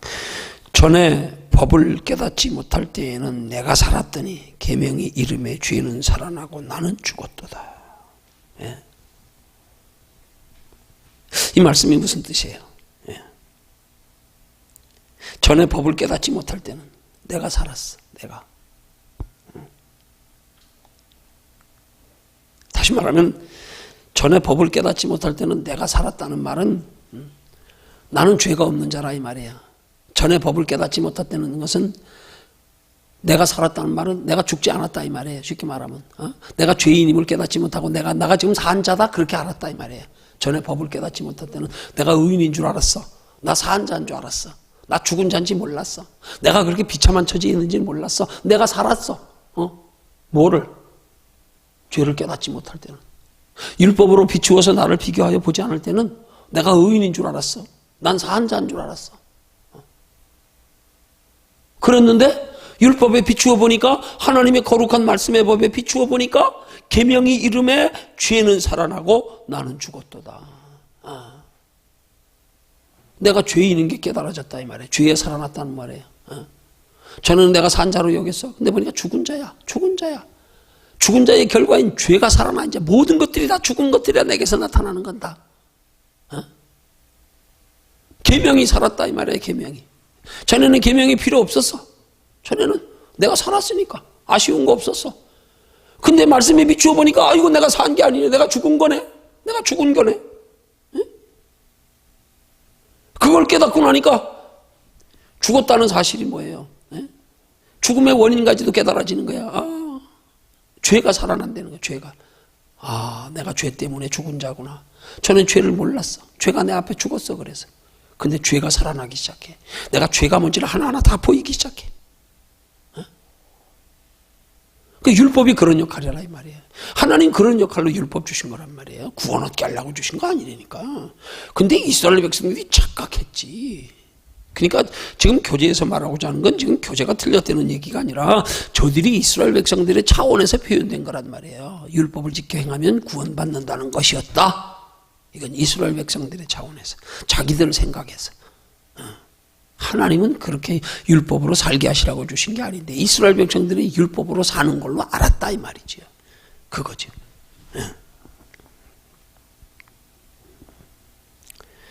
그러니까 이 사실을 뼈저리게 경험한 일이 있으면 말해보라 하는 말이요. 이 사실이 우리가 뼈저리게 경험되어지려면 하나님이 우리 안에서 역사하는 만큼이라. 우리가 하나님 앞에 기도하는 만큼이라. 그래서 깨달아져야 되는 거예요. 안 깨달아지는데 뭘 어떻게 우리가 죄인이라 그래요? 그건 입술로만 하는 죄인이죠. 죄를 내가 실감하면서 죄를 고백할 수 있어야 되죠. 어린아이처럼 그냥 죄가 뭔지도 모르고 엄마가 그렇게 하면 혼내니까 잘못했는 줄 알고 순간만 모면하고 얼마 잘못해서 빌고 나면 싹 잊어버리고. 아니에요. 그건 죄를 아직 모르는 거예요. 죄를 진짜 죄가 뭔지를 알고 자기 죄의 비참함을 사도 바울처럼 깨달으면 상대적으로 하나님의 은혜도 그렇게 깊이 와서 부딪혀지는 거예요. 감격이 될 만큼. 그래서 죄가 더한 곳에 은혜가 더욱 넘치는 거라 이 말이에요. 그래서 우리가 그런 은혜에 더욱 깊이 들어가기 위해서는 우리가 하나님의 말씀을 통해서 우리의 영안이 자꾸 열리면서 죄가 자꾸 깨달아져야 되는 거예요. 사도 바울처럼 말씀을 비추어 보니까 또 깨닫고 또 그렇게 하나님의 말씀을 깊이 깨달을수록 우리 자신이 전에는 깨닫지 못하던 상대적인 우리의 연약함, 허물과 죄들이 발견되는 거예요. 그래서 말씀을 통하여 우리가 자꾸 깨달아져 갈 때에 말씀만 깨달아지는 게 아니라 말씀 속에서 상대적인 내 모습이 함께 깨달아지는 거란 말이에요. 이 말씀에 비추이는 게 없으면 내 모습을 봐도 내 모습의 상태를 내가 모른다니까요. 더더군다나 내 모습의 상태를 다른 사람하고 비교하는 건 더 모르는 거예요. 더 모르는 거예요. 응? 더 모르는 거예요. 사람과 비교하는 건 한계가 있잖아요. 완벽한 하나님의 말씀에 비추어져 하나님의 말씀을 깊이 상고하며 말씀을 깊이 들으며 깊이 말씀을 대할 때에 그 말씀 속에 하나님의 깊이가 깨달아지만 그 깊이 속에서 날 보니까 전에 깨닫지 못했던 이런 죄악된 모습들, 연약한 모습들, 허물 이것들이 깨달아지기 시작하는 거예요. 그렇게 깨달아지니까 그게 은혜가 되는 거고 그게 말씀의 깊이를 더하고 말씀의 소중함을 더하고 말씀의 감격이 더해지고. 그래서 우리가 자꾸 말씀을 자꾸 깊이 상고해야 된단 말이에요.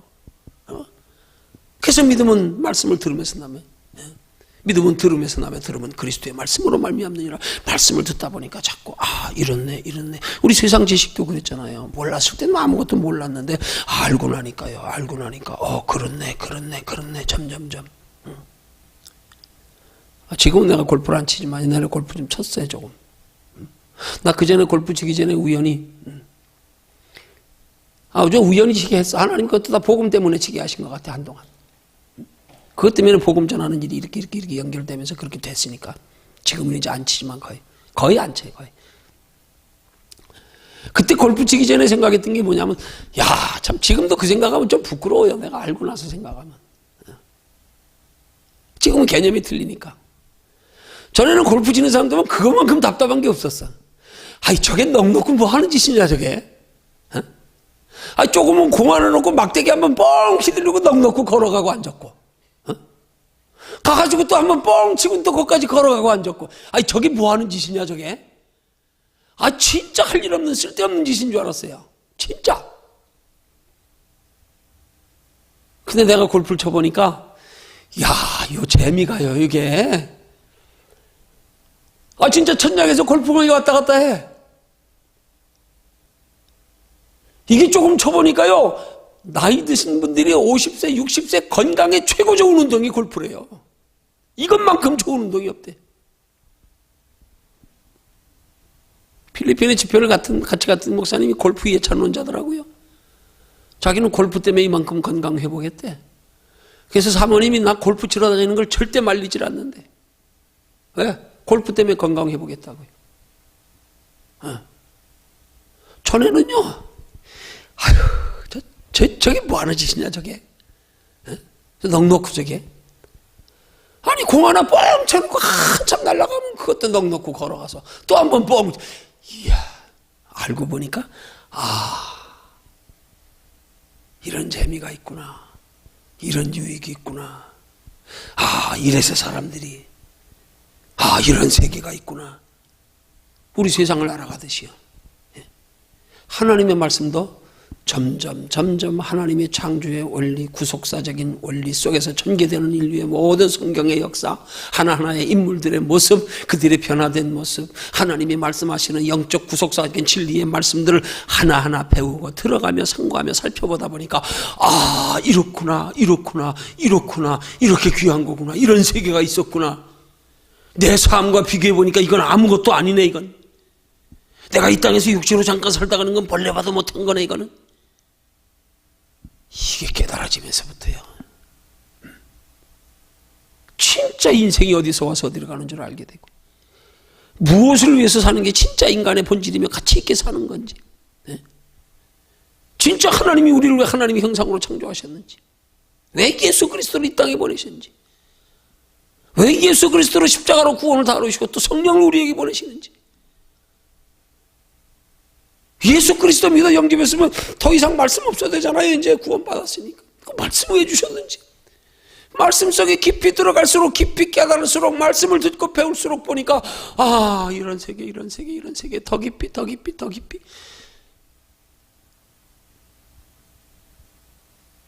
우리의 진리는 하나님의 나라에 이를 때까지 끝이 없는 거예요. 성화되어져 가는 거예요. 끝까지 하나님 나라 갈 때까지. 우리는 하나님 나라에 들어갈 때 비로소 완성되는 존재예요. 예. 그래서 그렇게 우리가 하나님의 말씀 속에 살다 보면 말씀이 얼마나 귀한 건지, 얼마나 복된 건지, 이 말씀의 귀함과 복됨을 아는 순간에 세상을 이기기 시작하는 거예요. 예? 이 말씀과 귀함과 복됨과 소중함을 아는 순간부터 세상이 담대해지기 시작하는 거예요. 세상에 얽매인 것에서 자유함을 얻기 시작하는 거예요. 이게 깨달아지면 깨달아질수록, 이 진리가 깨달아지니까 아무것도 아니에요. 전에 두려웠던 게 안 두려워. 이제는 하나도 안 두려워. 전에 내일 염려했던 게 염려가 하나도 안 돼. 이제는 깨달아 알고 나니까, 이야, 우리는 자꾸 눈에 보이는 것으로 채워져야 행복이고, 채워져야 안전이고, 채워져야 기쁨이고 즐거움이고 이랬는데, 말씀으로 깨닫고 보니까 아무것도 아니야. 이건 애들 소꿉장난이야. 보니까 이거는 애들 소꿉장난이야. 더 깊이 깨달아 알고 나니까, 이야, 이런 재미가 있었네. 이런 재미가. 그게 내가 골프 몰랐을 때 하고 골프 쳤을 때의 차이인 것처럼요. 이런 재미가 있었구나. 이런 은혜가 있었구나. 이런 평안이 있었구나. 이게 진짜 축복이구나. 이게 와, 이 기쁨. 이거 알고 나니까 세상이 우스운 거예요. 이게 아는 만큼이란 말입니다. 이게 깨달아지는 만큼이란 말이에요.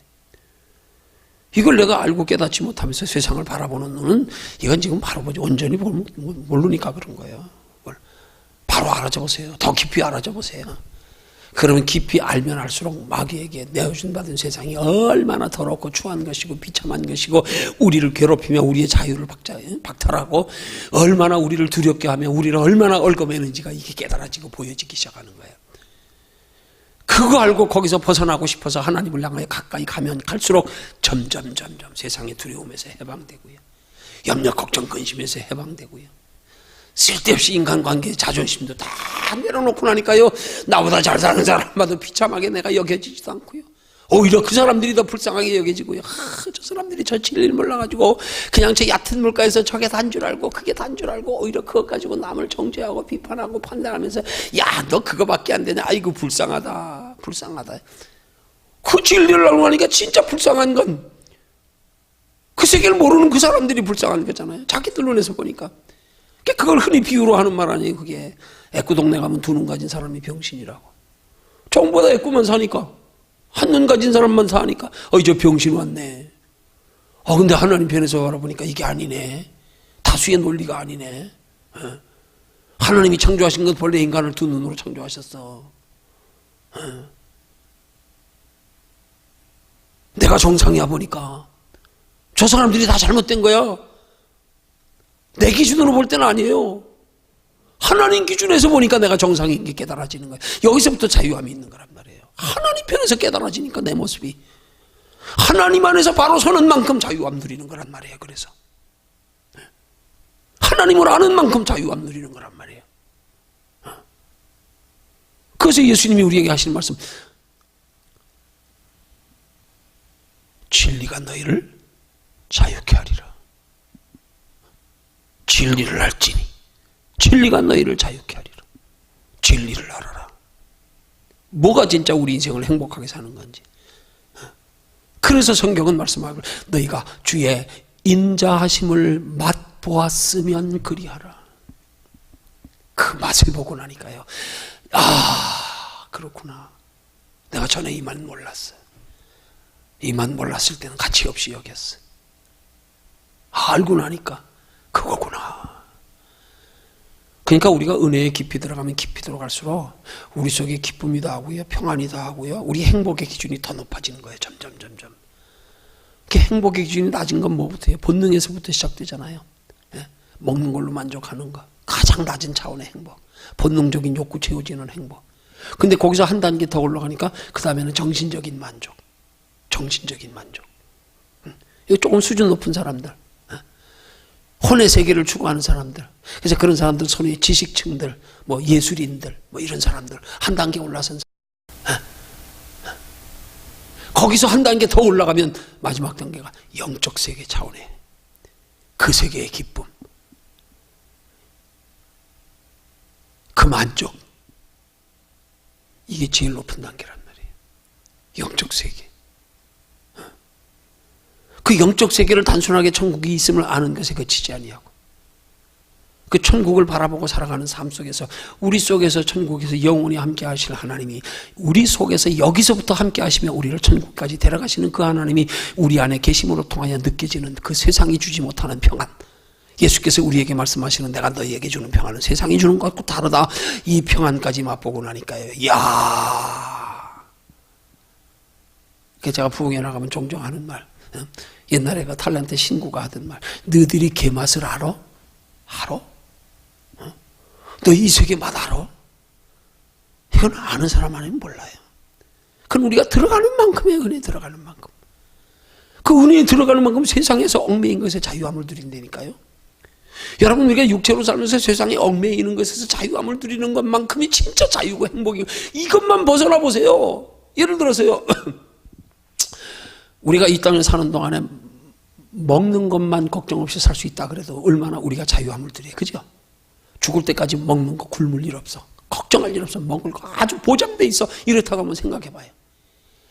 와, 덜었지 뭐. 끝났어 이제. 어떻게 살아도 뭐 보장됐으니까. 배고파서 굶어 죽을 일 없으니까. 완전 보장됐어. 얼마나 자유를 누리겠냐고요. 근데 거기에서 한 단계 더 들어가가지고, 이제는 먹고 사는 정도가 아니라, 이제는 내 하고 싶은 거 평생 누릴 방금 준비 다 됐어. 돈 몇백억 모아놨어. 얼마나 자유함을 누리겠냐고요. 얼마나 뭐 두려운 거 하나도 없지, 완전 아쉬운 거 하나도 없고, 완전. 근데 사람은 욕심이 한이 없네. 그럼 그 다음에 또 뭐가 걱정돼요, 이제? 이제는 인생이 끝날이 언제일까? 죽음이 언제일까? 죽음 이후의 세계가 걱정이 되니까 또 두려운 거야. 또 두려운 거야.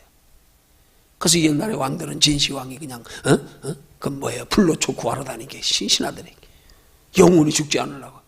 그 사람 욕심이 끈이 없는 거예요. 이 땅에 살면서도 조금 우리가 눌려져 제한받고 있는 억압받고 있는 것들에서 하나하나 해방되어져가 하나하나 이루어져가는 만큼 우리가 자유를 누리는 건데, 그렇지만 그 자유는 불완전한 자유, 제한된 자유, 끝이 없는 자유. 그런데 이 자유가 하나님의 영적 세계를 딱 알고 나서 느끼고 경험하고 믿음을 가지고 나서 보니까, 이야, 이게 정말 이건 세상과 비교할 수 없네. 이걸 깨닫고 고백하는 찬양이 세상과 나는 간 곳 없고 구속한 주만 보이도다 하는 찬양이란 말이에요. 그래서 우리가 은혜에 들어가면 들어갈수록요, 믿음이 자라가야 되는 거예요. 그러니까 은혜라고 하는 건요, 어디다 기준 두면 안 돼요.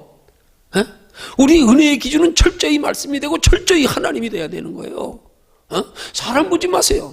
다른 뭐 보지 마세요. 내가 말씀이 깨달아져 가는 만큼이에요. 내가 말씀에서 자유함을 누리는 만큼이에요. 내가 하나님을 깊이 알아가는 만큼이에요. 그거예요, 그거. 그거 없이 다른 사람하고 백날 비교해봐야 소용없어요. 소용없어요. 오직 내가 비교하여 바라볼 건 하나님 편에서 나를 바라보는 거. 오직 하나님. 이렇게 바라보면 우린 끊임없이 자라간단 말이에요. 자라간단 말이에요. 그러면서 이 세상에서 억압된 모든 것들이 점점 자유함을 누리기 시작한단 말이에요. 그래서 완전히 주님 안에 자유함을 누리고 나면 성령 충만하면 말 그대로 세상과 나는 간 거도 이제는 뭐 세상에 밥을 굶어도 걱정이 여기서 기쁜데 뭐 여기서 예수 믿으면 쟁이가 되는 거예요. 미치는 거예요. 진짜 그 맛을 알고 나면, 예수 알고 나면, 영생 알고 나면, 알았다. 아무것도 아니네. 이거 잠깐 사는 거, 이거 잠깐 사는 거. 그거 알고 나면 이제부터는 우리가 이 땅에 사는 거 의미가 없어. 판모섬에 유배됐던 사도 요한처럼 아멘 주 예수여 오시옵소서 내가 이 날을 기다렸습니다. 이 날을 기다렸습니다. 이 땅은 잠깐 스쳐 지나가는 거야. 하나님이 우리에게 말씀하시 너희는 아침 안개니라. 별것도 아닌 거예요. 울고 웃고 별것 아닌 거예요. 얽매여가지고 여기에 그냥 사탄 마귀에게 억압돼가지고 두려워 염려 걱정 근심 아이고 막 그냥 그 비참함 아이고 이게 은혜를 알아갈수록 여기서 자유함을 누려지는 거란 말입니다. 그래서 은혜의 소중함을 우리가 알아야 되는 거예요. 네. 이렇게 은혜의 소중함이 하나님의 말씀을 대하면 대할수록 말씀을 깊이 살피면 살필수록 그 이치가 깨달아지면 깨달아질수록 아 그렇구나. 바울이 이걸 깨닫고 나니까 세상을 초월한 거 아니에요. 결혼도 하지 않으면서 네. 그렇게 핍박을 받아가면서 그렇게 고난을 받아가면서 네. 오직 표대를 향해서 위에서 부르신 부름의 상을 위해서 달려간다. 왜? 더 큰 거 알았기 때문에. 예. 우리는 새로 열린 구원의 길이 아니라 이미 하나님부터 창세부터 예비해 두신 이제 우리에게 때가 되어 밝히 드러난 구원의 길. 이 길이 얼마나 복된 길인지 소중한 길인지 영원한 길인지 이 하나님이 구원의 길을 우리에게 밝히 계시해 주시고 우리가 이 구원의 역사 속에 속하여 살아가고 있는 이 축복된 자리에서 지난날에 구원 없이 살았던 율법을 구원으로 착각했던 저들의 삶과 비교하면서 나도 혹시 이렇게 구원의 복음의 은혜 속에 살고 있으면서 아직도 바로 깨닫지 못해서 율법에 매여서 살고 있지는 않는가. 이걸 우리가 돌아봐서 깨달아지는 만큼 우리에게 자유와 이 평강과 기쁨과 소망과 위로는 더 넘치게 되는 거란 말입니다. 그래서 자꾸 우리는 말씀을 점점 더 깊이 알아가면서 하나님께서 우리에게 주신 구원의 길이 얼마나 복된 길인지를 우리가 깊이 깨달으면 깨달을수록 우리 인생은 더 복되다, 더 행복해진다, 더 가치 있어진다, 더 소망이 있어진다. 이 땅에 사는 동안에도 더 다른 사람보다 더 마음고생하지 않고 덜하고 진리 안에서 자유함을 누리며 살 수 있다. 그래서 은혜의 맛을 알면 알수록 우리는 점점 더 은혜에 깊이 들어가게 되는 거예요. 그래서 우리가 은혜로 하나님을 깊이 알기를 힘쓰는 신앙생활이 될 때에 그것이 우리에게 축복이 된다는 사실을 깨닫고 믿으시기를 주님의 이름으로 축원합니다.